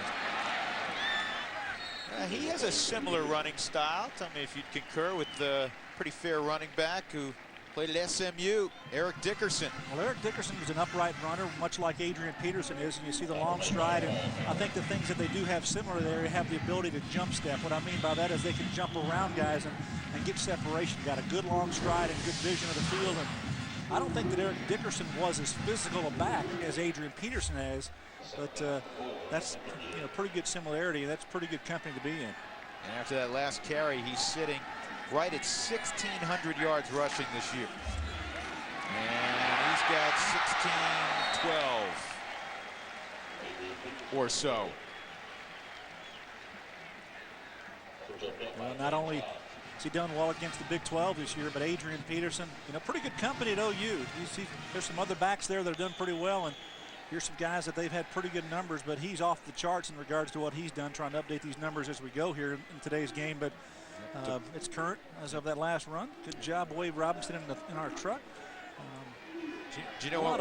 One of the most memorable plays for me, you talk about great runs in college football history, was a 5-yard run. Spencer Tillman, remember when he launched himself from the 5-yard line into the end zone and went airborne? There's a lot of memorable moments for OU and their football team over the years. They're not short on great backs over the years.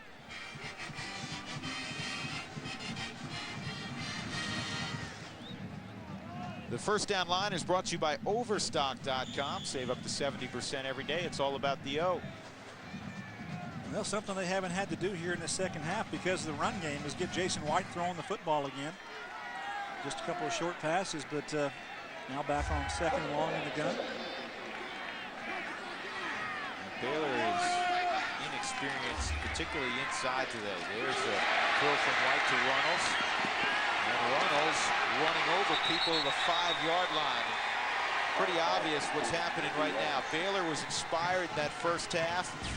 They're getting worn down a little bit right now. Well, he's the heart and soul of this football team. He really is, because he blocks out of the backfield. He leads for Adrian Peterson and Keywan Jones, and they like to throw the ball to him. He's got great hands. J.D. Runnels is a very unselfish player, and he's a guy that I know Bob Stoops says a lot about his character, and he just goes out there with a great work ethic. And unfortunately, this is going to come back. There's a penalty on the play. Illegal man downfield now. That's a strange one in that situation.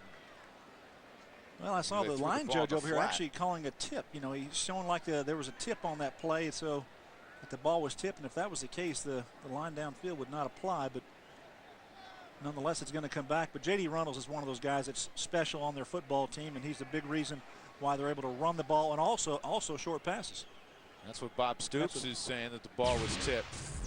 We'll take a look on the right side of your screen here. You got Jason White throwing the football, and there's the ball tipped. I saw the line judge on the side over here calling it that it was tipped. It was right over here on this side of the field and right in front of Kewan Jones. But so there's very, very that should normally be able to allow to continue. Runnels has 12 catches this year, no carries. So he's going to get the ball. They're going to throw it to him. Here's Peterson off of Runnels' block in the open field. Did he get it in? No. To the 1-yard line. What an effort as Willie Andrews grabbed him around the 7-yard line. Did you see the change of the gears that he has? When he broke through the hole, his acceleration into the secondary, and then he utilizes his strength and his power to carry a Baylor defender almost into the end zone. Look at Adrian Peterson as he comes right through the hole, and when he sees that daylight, he turns it up a notch, and he see him bucking there, see him going. And first 3 cars I owned didn't have that kind of acceleration. Braylon Davis and Andrews having to get him in. He looks like he's inside the pylon from that angle, but they're going to call him out right at the 1-yard line. He'll get the opportunity to take it the final yard right here. Yes, he will. And again, he walks in.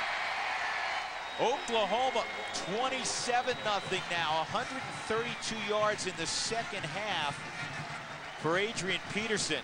Or to be more exact, 132 yards in the first 6:26 or 7:26 of this third quarter. Coming right at you. He ran right over Vince Carter, the center, a senior from Waco High School. And Hartley adds the extra point. The Sooners number 2 in the land and showing everybody exactly why. Well, the Sooners started to roll for Bob Stoops with 7:34 to go in the third quarter. They lead it 28-0, and they're closing in on 400 yards of total offense. White has been good. Adrian Peterson has been great. Yeah, he really has. He came out in the second half, and whatever Bob Stoops told that offense, I think Adrian Peterson was listening nonetheless, and that offensive line is doing a great job of getting him some blocking. And when you make big runs like that, there's usually good blocking on the perimeter with those wide receivers. Hartley into the football. And Andrews from the 2. And he'll get it out to about the 18-19 yard line. Let's go down and check in again with John Radigan. John? Hey, Drew, thanks very much. 5 years and 2 days ago, Texas A&M suffered a horrible tragedy. College football suffered a tragedy. It was November 18th, 1999, that the bonfire stack of wood at Texas A&M collapsed, killing 12 and injuring 27. Well, 2 days ago, a memorial was officially dedicated in College Station to those 12 students. 12 stone structures erected. They serve as a haunting reminder of all the people who lost their lives. Texas Governor Rick Perry among those on hand to remember and celebrate the lives of these students who died supporting their team, died supporting their school. That memorial is a beautiful tribute to those people, guys. Back upstairs to you. Well said, John. On first down, Jonathan Golden carries the football for 6 or 7 yards. Baylor down 28-0. They moved it some in the first half. They couldn't produce points. They desperately need to put points on the board, obviously, right now. Well, they've got to get on the field and move the ball down the field, keep that defense off the field, because OU is clicking offensively right now, and the only way to negate that is to have your offense have a little production. Parks complete to Rashawn in front of Walker. It'll be a first down. And Walker, the young man, they took the red shirt off a couple of weeks ago to play cornerback, and having to cover Rashawn outside. Sean Rashawn, the junior, he started this week. Dominic Ziegler, the wide receiver we talked about in the first half, not starting out because of disciplinary reasons, and some tough decisions by Guy Morris to set some players down this week, but went with it. And good news that Sean Rashawn has stepped up. Golden, nowhere to run. I mean, when you take the football, and the first thing you see are 4 white shirts, you know it's not going to be good. And the first shirt he saw was Remy Iodell. a 300-pound junior from outside of Dallas and Grand Prairie. Well, he saw Adrian Peterson spin around, and you know he made some guys miss, but a little bit different when you got that OU defense in front of you. Those guys stepping through, they're doing a good job up front. They've been pretty stingy defensively over the last couple of weeks, and doing it again today. Coaches always talk about team speed, Gary. When you have 300-pounders that run like OU does, scary. Parks on the edge. And it is caught. Roberts has the football, looking for a block. Well, Walker almost came up with the interception. The ball was tipped, and Walker had it, and it went back into the hands of the receiver. Terrence Parks throws a strike, and it's a ball that was up high, but it was tipped, and I thought that Walker came down with it, but it actually came back to the Baylor receiver. See the ball here, and ball's up top. It's a high throw. The ball's tipped right there. I thought that was Walker. It's Dante Nicholson. Almost had a chance for it. The ball pops up again, and the Baylor receiver came up with it. So first down from the 44 of Oklahoma for Baylor. Golden takes the football again, and there's just nothing there.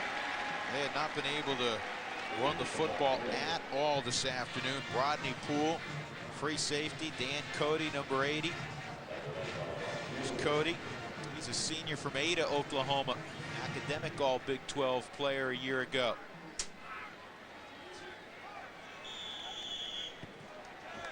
See some Sooner fans down here with their regalia.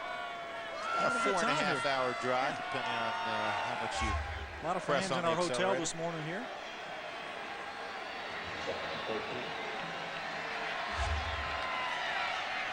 Quick throw, and Shelton couldn't come up with the football.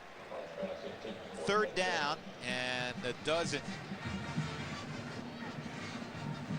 Well, this is one of those downs where I think that Guy Morris, you got to realize, hey, get at least half of it. You don't have to get it all, because I think fourth down would be a situation where they would go for it here on the plus side of the field and try to get that first down. So I'd look at this offensively as you have 2 downs to get your first down. And let's take a look here at what Terrence Parks tries to orchestrate. Our offensive coordinator, Brent Pease, pretty good quarterback in his day.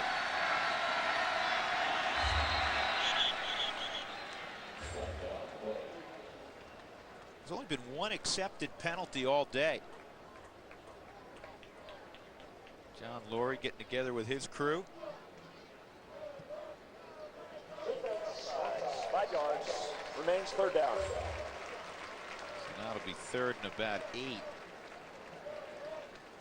That's something I think the offenses should do against this Oklahoma defense is probably a little bit more. They're so quick off the ball, you know, and they anticipate so well that those hard counts sometimes can get those defensive players into the neutral zone. And I don't see a lot of that happening against Oklahoma.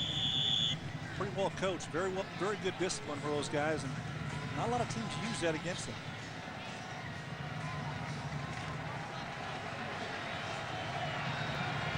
Roberts and Rashad go to the top.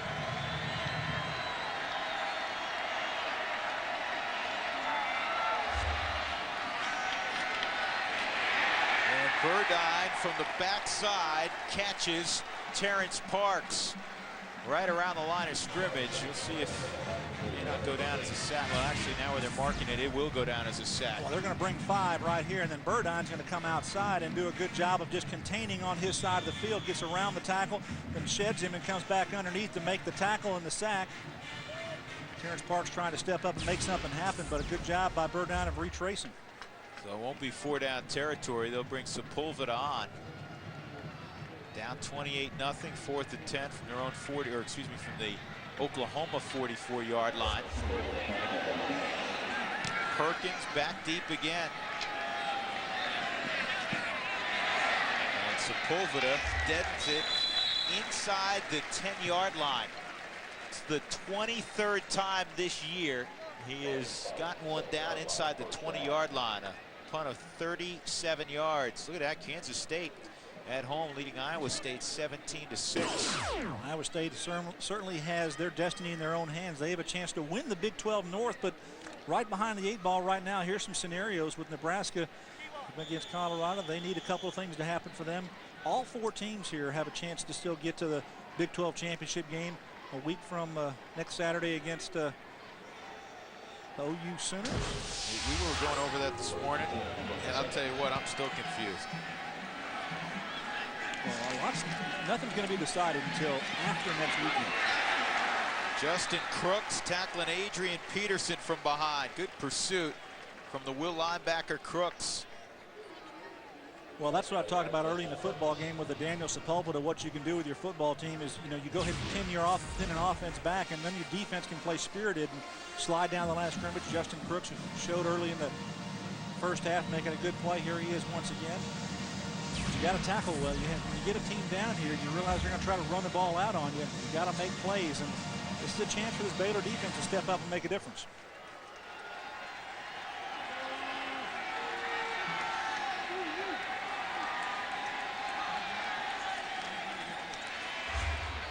White throws it to Moses. He makes a man miss. Finally rode out of bounds right near the first down sticks. Braylon Davis will get credit for the tackle. James Moses, 250-pound senior from Houston. Yeah, the first 5 drives for Oklahoma, not as productive as they like, only the 1 touchdown. With the last 3, they're certainly clicking to 3 touchdowns, hence the 28-0 score here. Sooners have come out and played pretty good football in the third quarter. I mean, it's freakish if you have a guy that's so good he becomes a Heisman Trophy candidate. To legitimately have 2 of those guys, that's why they're so prolific offensively. And a great offensive line back intact from a year ago. Kewan Jones slips ahead to the 20-yard line. He'll get 2 or 3. And the first down here, so Oklahoma's continued to march.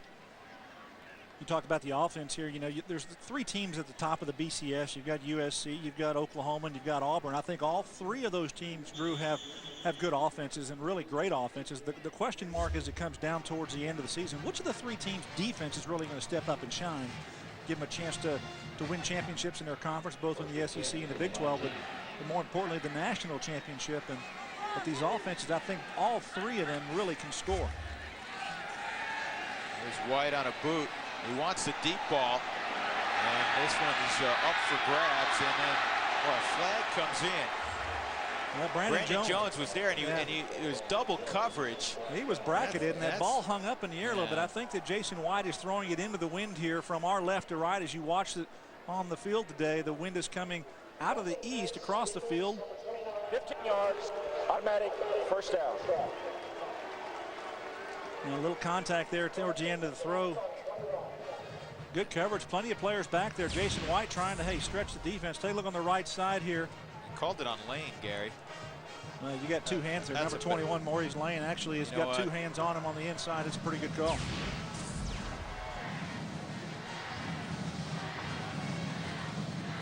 So they'll walk 15 yards off, and it'll be 1st and 10 at the 34-yard line. First down from the 34.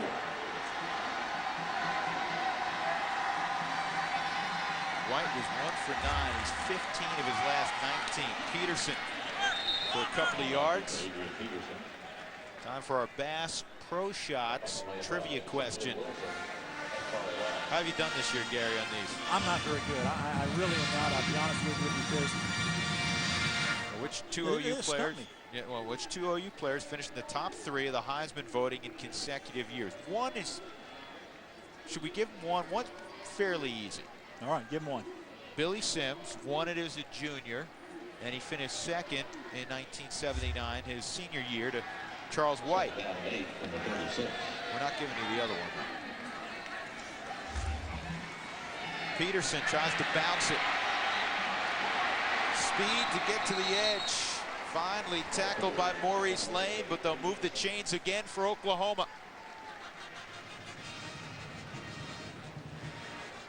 Billy Sims, one of the many great backs in the history of Oklahoma football. He just flies through the air. Billy Sims had an uncanny ability to get to that end zone. It's one of the special players in OU history for sure. And we have Barry Switzer joining us in a little bit. We'll try to get him to tell the recruiting story of Billy Sims from Hooks, Texas. That should be interesting. Yeah.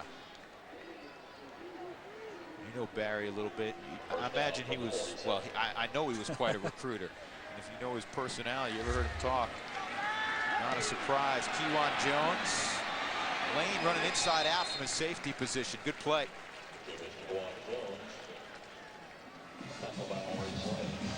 You're talking about Auburn and Southern Cal. Southern Cal still has to play Notre Dame and their arch rival UCLA. Yeah.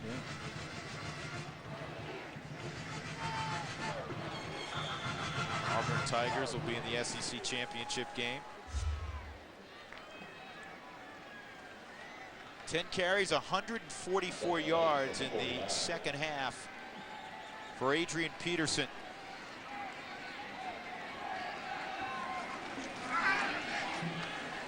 Runnels on a little arrow route.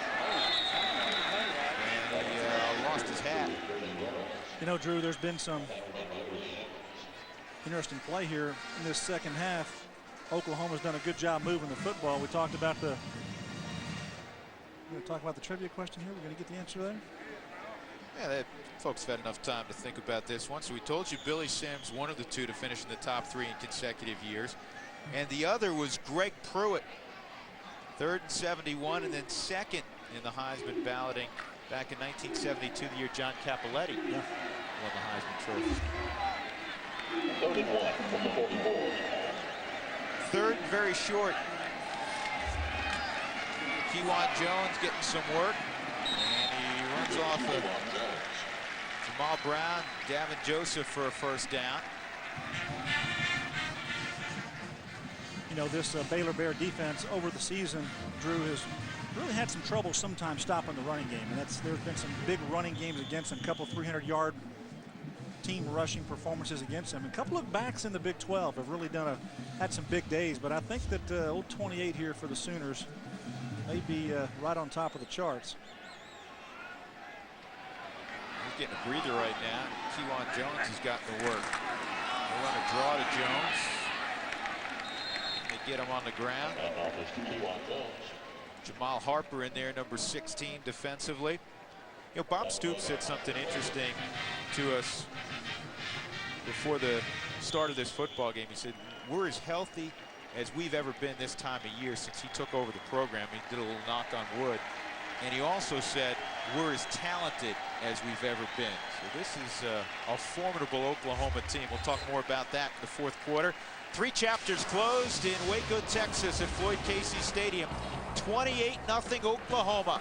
You're watching College Football Saturday, presented by Kyocera on FSN. Back at Floyd Casey Stadium in Waco, Texas, the second-ranked Oklahoma Sooners putting it on the Baylor Bears right now, 28-0. Drew Goodman, Gary Reasons, John Radigan will be joined by Coach Barry Switzer in a few moments. 2nd down and 8 for Oklahoma from the plus 38. And it's complete to Travis Wilson, who's been in the end zone today, and he'll stretch the chains again to the 28-yard line of Baylor. Let's get a Dr. Pepper game break. We go to Mike Goldberg in Los Angeles. Mike? Drew, Iowa State at Kansas State, also on FSN, and the Cyclones being derailed from a potential Big 12 North title this year. Darren Sproles and Kansas State leads. Now, keep in mind, though, they can lose and beat Missouri next week, and if Nebraska beats Colorado, Iowa State still wins the North. It'll get confusing, though. I'm going to rely on you, Mike, really, to figure that whole thing out. A lot of scenarios left in that Big 12 North, that's for sure. White has Wilson, end zone shot, and he was bracketed. It'll be incomplete, 2nd and 10. Let's bring in the former Oklahoma coach, Dallas Cowboy coach Barry Switzer, and I think you like what you see, particularly in the second half. A little better, you know. Adrian Peterson's got a couple 100 yards close second half, and he stepped up his numbers. Obviously, Jason wasn't on the first quarter. 1 out of 8 doesn't get it, but he's picked up the second quarter, 12 out of 17. He's had to throw the ball in the flat, as y'all have seen today. Hadn't been able to get it to receivers. Coach, you had some special backs. Adrian Peterson's got to be in that group. Oh, yeah, you bet he is. He's a big time. Special back. He's got, you like this. He outruns the people that are chasing him. That's right. That's exactly right. That's a tremendous advantage. And in he likes game. to run over guys, too. I've seen that. He's physical, tough. He's got a lot of talent. Well, here's a little bit of what he does. You take a look at Adrian. You just hand it back there to him in the I-back position, and he gets in behind those big offensive linemen. And watch what he does. He doesn't run away from people. He doesn't shy away from contact whatsoever, and he breaks a lot of tackles. Physically tough back. Demonstrated that all year long, but he's faster than the people chasing him, and that's a great advantage. Now, Oklahoma this year, Coach, they've really blended the run and the passing game well together. Now, Jason White hasn't had to have the big numbers offensively throwing the football, but still he's having a special year. Well, they've had more snaps under center with the quarterback than they've had in 2 years. You know, they've been a spread offense, and they've changed the playbook. And Jason's not going to have the numbers, as we know, and that's made him a better offensive football team. Tell you what, that's a great example right there. Peterson bringing a thud. He ran into Colin Allred after hurdling a man. Allred's 250-pound inside linebacker, and he moved him forward. Right. He's a tough physical specimen for an 18-year-old, isn't he? 6'2", about 215, great speed. I was saying this to Gary Reasons earlier. Will you tell the story of when you were a recruit? Billy Sims out of Hooks, Texas, because correct me if I'm wrong, you made a call at halftime of the Nebraska game to Billy Sims. We would lead in 30 points at Colorado, so I'd go give Billy a call at C.J. Conoco Service Station in I-30 in Hooks, Texas. Talked with Billy's pumping gas that day, and Billy knew I couldn't be talking to anybody else, Gary. Talked to him the whole 15 minutes. Now, we didn't have cell phones back then, did we, Coach? You had to go get one of those dial-up phones to call that one. That's right. That's 30 years ago, but I was here 31 years ago. I haven't been in the stadium in 31 years. I brought a team here. The Sooners played the Bears here, a Big 8 game in 1973. We played Baylor in Southwest Carolina. The tradition at Oklahoma with the national championships, Bud Wilkinson, the 3 national championships, your team's 3 national championships. Coach Stoops now has one under his belt, a chance to get a second one. Talk about the tradition of winning at Oklahoma and really just what it means to the fabric of their football team. Well, Grant Taff and I were talking about that a minute ago. First of all, you attract athletes like that. You got guys who want to come play where you got great facilities, and you have 84,000 people in the stands. And you know, Baylor, it's unfortunate and sad in a way that, you know, they don't have a tradition, a product to sell like Oklahoma does, or Southern Cal, or the schools that do have great facilities and great traditions in college football. It takes winning to do that, and because it takes good athletes to win and be able to produce that product that you have to go out and sell years later. After that Moses catch, second down and a yard to go. Kewan Jones, J.D. Runnels in the I formation. And Jones will slip to the 2-yard line. First and goal there for Oklahoma. You're around this program. I was going to say, Gary, coach around this program all the time still. Can you compare and contrast this team versus last year, the 2000 national championship? Oh, I think that last year, you know, it is a different playbook offensively. They don't have the playmakers on defense last year that they had in Strait and Harris and the linebacker Lehman. They had more takeaways and made bigger plays on defense, but they're still a very talented football team. Can run, makes a difference. Here's Peterson, and he's into the end zone for the 3rd time in this second half.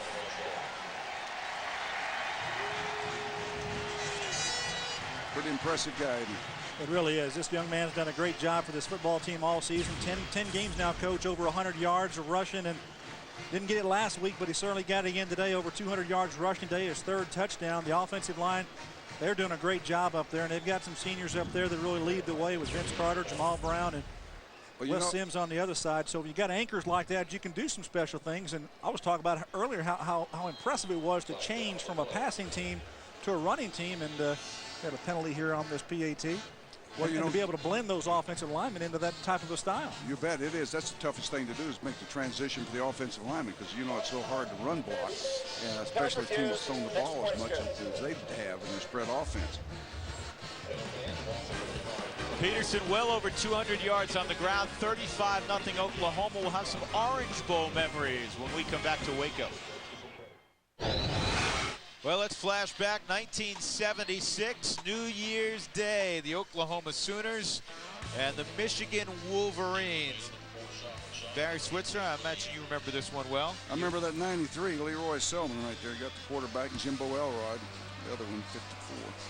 There they are right there. Nowhere to run with Big Leroy there. Big Leroy. He was pretty good, wasn't he? First player picked, you got to be good. Well, we were talking recruiting stories. Billy Sims, tell us about the one you follow Oklahoma. All the big guys, it was kind of inverted, wasn't it? When you looked at the film from you follow, the little guys were on the offensive line, the big guys were in the backfield. 250-pound fullback and tailback, Dewey and Leroy. You follow 15-0 state champions. You know, we nearly didn't take Lucius, the older brother. You know, he was a 5'11" nose guard, but he looked terrible in defense because he thought he was a Jimmy Brown on offense. And therefore, we nearly turned him down because he didn't play well on defense. So we saw the little brother, so we knew we needed to recruit with him. Seniors with a 17-play drive, that last one. And a good little move by Parks. And another out to the 29-yard line and advance at 9 yards. All right, Coach, let's go back to 86 in the Orange Bowl. This time you're matching up with Penn State, Jamel Holloway against an old friend, Keith Jackson. Keith Jackson went in the Hall of Fame a couple years ago. Great football player out of Little Rock, Arkansas. Great man, one of my favorite players because of the type of person he is. And had a great career in pro football. Very just like you, played about 10 years. And played a lot against Keith in the NFL. He was a good player. He's got a son who's a sophomore defensive tackle for the Razorbacks now.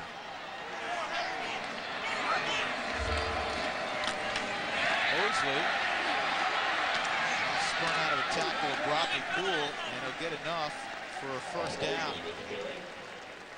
Well, Coach, kind of need to ask you here. You've got the scenario here with the 3 unbeaten teams left at the end of the season. Obviously, USC at undefeated, Oklahoma #2, and then Auburn #3. And possibly one of those teams may not get a chance to play for the national championship game. What's your impression of what the current system is with the bowls and the BCS and how that all unfolds?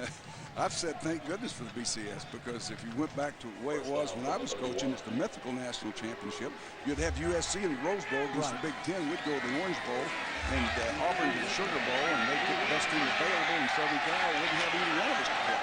So at least one of us gets a chance to play for the national championship. In the old system, no one would have a chance. Well, in your opinion, what do you think about some of the strength of schedule things and the competition level? And, you know, for instance, the Pac-10, they don't have the same record or the level of competition, perhaps the strength of schedule that the SEC and the Big 12 have had this year. How much do you think of that has to factor into some of the decision makers? I don't know what they take into consideration, the pollsters, the human element. You know, they have agendas themselves, and the computer says Oklahoma, because of the strength of schedule or the wins against opponents are greater for them versus the other two. But you know, it's a situation where it's always the human elements there. And pretty good run. Matter of opinions. Pretty good run from Mosley there. Dan Cody chased him down. Paul Mosley's going to come through here, and he's got a big gap where he just breaks right through the middle of that offensive line, and Dan Cody has to track him down, but a first down for Baylor. You know, Adrian Peterson's got a chance to get the OU rushing record. If they get the ball, stop him here. With 9 minutes to go in the game, you know, he's only got to get about single-season rushing record? Yeah, you bet. Greg Pruitt holds it, 292. And I was talking about that earlier in the third quarter. The guy had 200 yards in the third quarter. A chance to go for it. And Parks runs into gear on Allen. That's the end of that after a couple of yards. Barry, for those around the country that haven't kept up with what you're doing lately, what are you doing to keep busy? Well, I'm retired and live in Norman, Oklahoma. I live right off the campus, University of Oklahoma. I have 6 grandchildren within 2 blocks, and I spend a lot of time with them every day and do different things. I have different investments and just do different things. You miss game day on the sideline? Somewhat, but I don't want this 365, 24/7 dealing with 200 athletes anymore. It's a tougher game, really, in the pro game in that aspect of it. You have a different goal and mission as college coach and pro coach. We'll let you go. We know you have some people to visit with. I enjoyed it. You guys do a great job. Thank you, Barry. Appreciate you coming by. You bet. Good to thanks see you very much. John. You bet. That's Coach Barry Switzer. 3rd down and 9 after that tackle by Cody on Mosley. He's fun to talk to. One of the best in college football all time, no doubt about that. Well, you can see why, whenever you listen to Barry Switzer, you can see why he was such a great recruiter. Sure.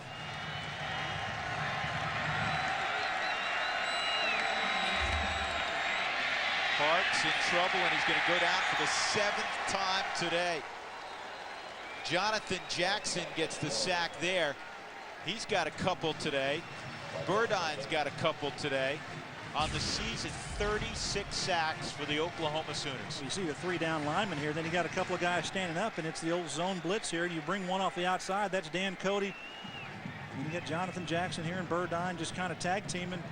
Good coverage in the secondary with good pressure up front. Those things usually make a quarterback have to do something unnatural, and that's what he's had to do. Terrence Parks get out of the pocket, and the Sooners been opportunistic. The 7 sacks on the day. For the 3rd time, Perkins is back at his own 20. Bob Stoops wanted to rest him on punt return for a couple of weeks to the Big 12 championship game December 4th. But I guess Perkins, he talked his way into it. He must be a pretty good debater. He's got a pretty good resume for a reason to be out there. Yep. And this is returnable. It's a line drive punt, and well, Perkins slipped down. He was going to field it on a hop. He went down, so it'll roll down at the 12-yard line. A punt of 52 yards for Sepulveda. Back after this, 6:33 to go in the 4th quarter. I'm a 4-truck man, that's all I drive. I ain't got no boundaries, I don't compromise. And neither do Texans. That's why they've made Ford F-150 their #1 choice 27 years running. You can't beat #1, brother. And you can't beat up to $5,000 cash back on the last of the 04 F-150s. That's up to $5 grand cash. Ford trucks are the best, hands down. To get your hands on a new F-150, head down today and find out why. Ford is the best. His first pro start for the New York Football Giants. Fox NFL Sunday begins tomorrow at noon Eastern, 9 out west in Fox Sports High Definition, only on Fox. New quarterbacks in there, Tommy Grady for Oklahoma. And they go toss sweep on 1st down. So Justin White is done as Tashard Choice. I say Jason White, 19 of 32. Couple of touchdowns. He's now got, check this out, 183 passes, Gary, without throwing a pick. That's pretty impressive. That's the accuracy that he throws the ball. Started out kind of slow today, but really turned it on when he needed to, especially in that long drive to end the second quarter.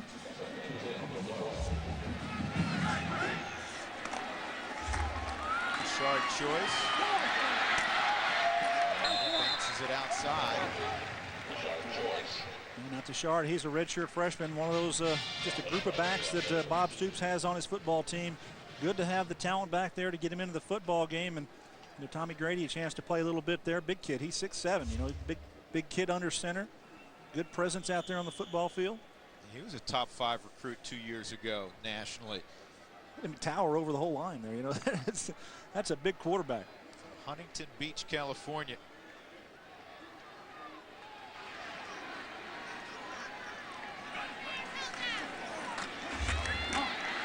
Choice lowers his pad level, and he'll have a couple of yards. Jamal Harper made the tackle. Adrian Peterson, we assume, is done.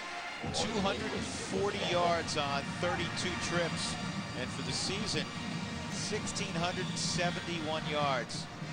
He reached 1,000 yards. He tied the record for the fastest freshman to 1,000, held by 2 others, Marshall Faulk and Emmitt Smith. Now, if you're in their company, you're pretty good. Yeah, really are. And Adrian Peterson showing people today why he is one of the best backs in college football. Young age, as a true freshman coming in and just doing a heck of a job this season. Choice cuts it back.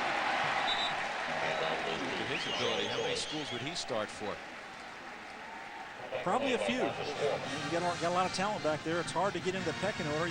First you got a Kewan Jones, who was firmly in the mix here and didn't know how the season was going to go with Adrian Peterson, whether Coach Stoops is going to pull the trigger on him. Scare for OU fans early in the season. Back in the preseason camp, he kind of banged his shoulder a little bit. Well, I tell you, there was a sigh of in the big. All the Crimson fans were sighing because he possibly was not going to be able to play, but he has played through that all year and has done a great job.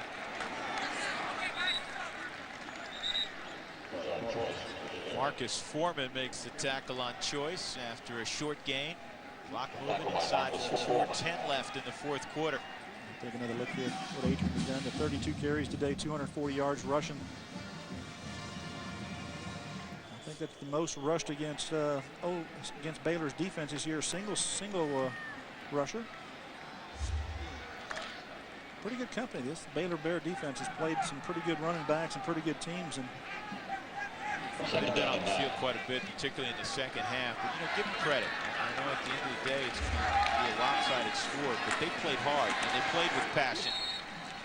Out to the 41-yard line, it'll set up a 3rd down. Let's check in again with Mike Goldberg on a Dr. Pepper game break. Mike?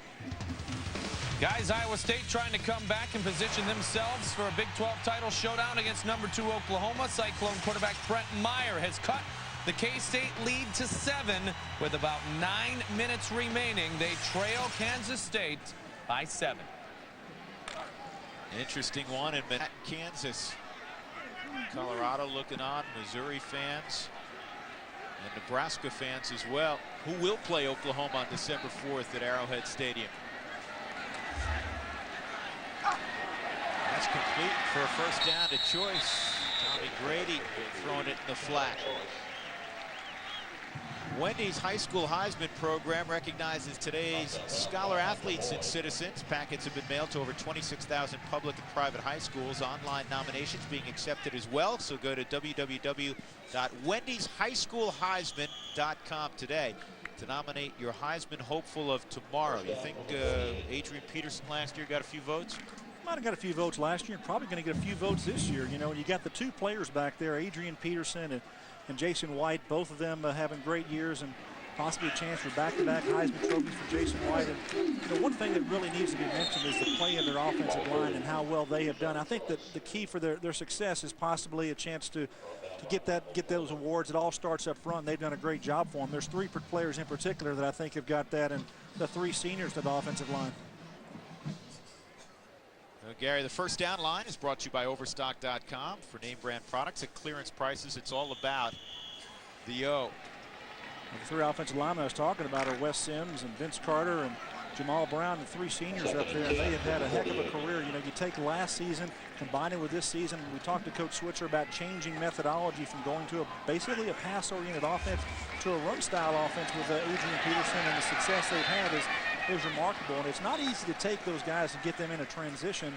And I think that they have set the stage for, you know, a chance to get that back-to-back Heisman trophy and really set the stage for possibly 3 in a row. You know, if Jason were to win it this year, or even Adrian, there's always next year, because Bob Stoops has recruited well, and they have a lot of talent there, and a lot of younger players who are playing in the game right now on the offensive line, getting some game experience that possibly could do some great things. There's never been a team in college football that have had 3 consecutive Heisman Trophy winners on that team from one team. There's been a couple, two guys from the same team who are back-to-back, and Archie Griffin, but never been 3 in a row. But the Sooners, they might have a chance at it. Well, there's only been 1 repeat guy. You just mentioned him, Archie Griffin. And White, though he had a slow start, he's going to end up with a couple of touchdown passes. Didn't really hurt himself. DJ Wolf's in there, and he gets knocked off his feet by Jamal Harper. Harper's played an active game defensively. Our Cooper Tires defensive player of the game. We had some choices for Oklahoma. Larry Burdine is the selection with the sacks today. 7 sacks in all by that OU defense. And congratulations to Larry Burdine, a sophomore from Lawton, Oklahoma, with 4.7 speed. Clock moving inside 45 seconds to go. And Baylor calls a timeout. We'll step aside momentarily. Oklahoma, 2nd ranked in the land, leading 35-0.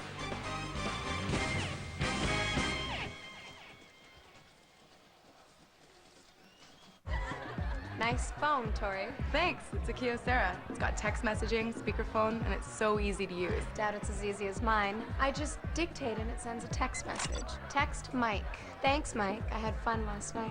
Thanks, Mike. I have lip fungus. I had fun, not lip fungus. I have fungus. Hot lip fungus. I don't have lip fungus! Wireless phones by Kyocera. All the features, none of the hassles. I do not have a lip fungus. Let it go.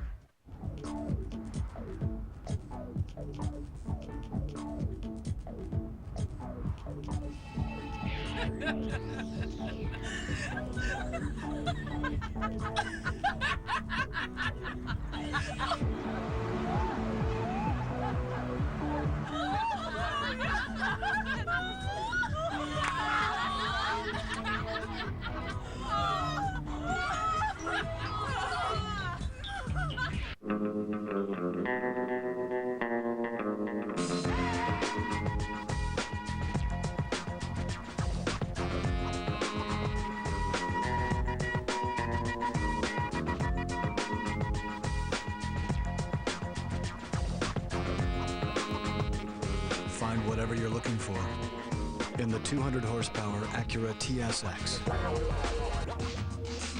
with available satellite navigation.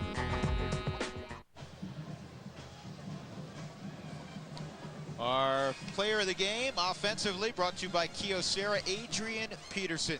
240 yards on the ground. Good portion of that in the second half, and 3 touchdowns. 12 on the season for the fabulous freshman. 42 seconds left. Oklahoma will punt the football. Willie Andrews back at his own 10. Waiting to punt from Blake Ferguson.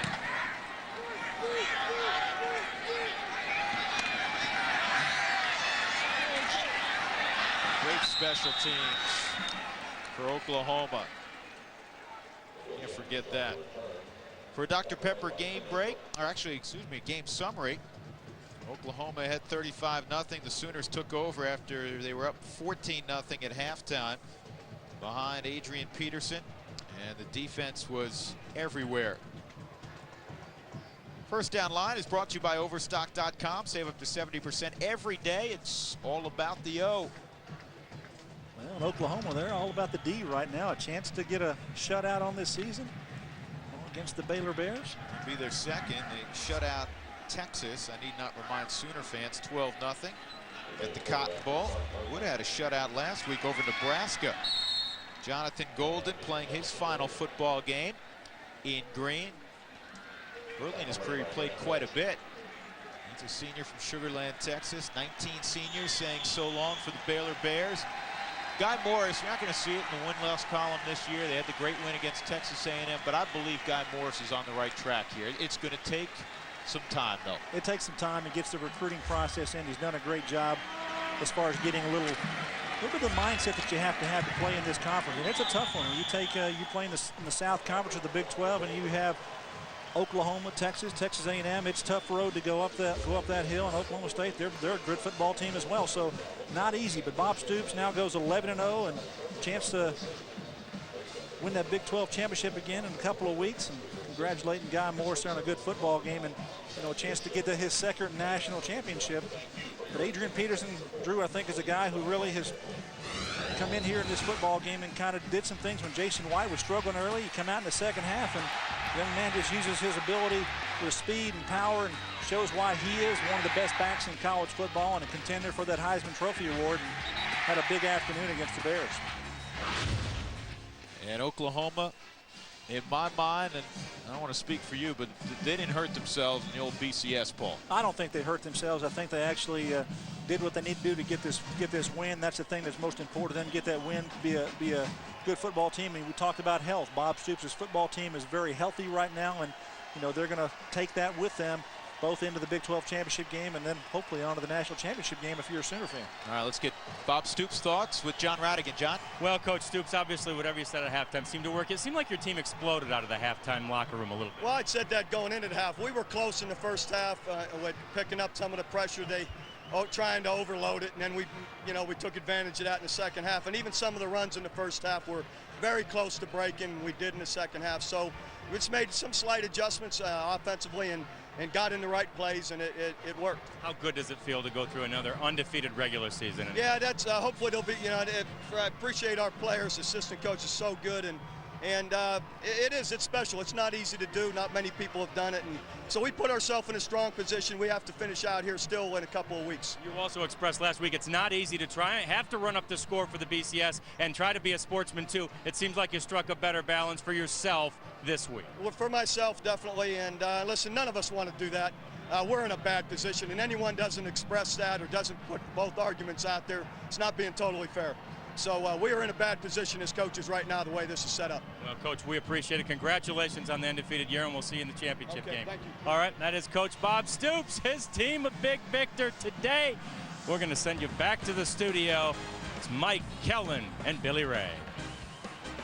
All right, one in the books, and Oklahoma victorious 35-0 at Baylor. College football Saturday post-game report. We are in a triple header mode today, and I'm joined by the Hall of Famers, Kellen Winslow and Billy Ray Smith. Don't forget, we're going to get you caught up on all the action around the nation in just a moment. But first, interesting comments, and it really goes into a basis of what you've been talking about the last few weeks, Kellen.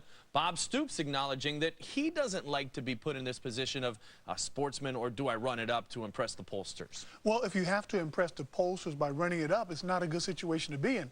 Again, we've moved so far away from the computer analysis because people wanted more human input that we've moved so far to the other side of the equation where we're right back to having the human influence. And it comes down to really a blue state or a red state. How many contacts do you have? Yeah. How many people do you know? How close somebody is, or whether or not you get that first or second or third vote from them. Well, it's really an anomaly that's going on this year. I mean, when you think about it, how often is a team that plays a conference championship game at the end of the year, how many times is that going to turn out the way it's turning out this year, where there's really no competition from the Big 12 North? You're not going to be impressed by anything that happens in the Big 12 championship game unless the Big 12 North team beats Oklahoma. Now you're going to go, whoa, but, you know, Oklahoma beats Baylor? Okay. Well, Oklahoma beats whoever comes from the Big 12 North? Okay, whatever. Right now, the potential Big 12 North champion, Iowa State's having trouble beating Kansas State to get themselves to that Big 12 title game. Who will it be? I know one thing. We're going to have a live look in at Iowa State and Kansas State.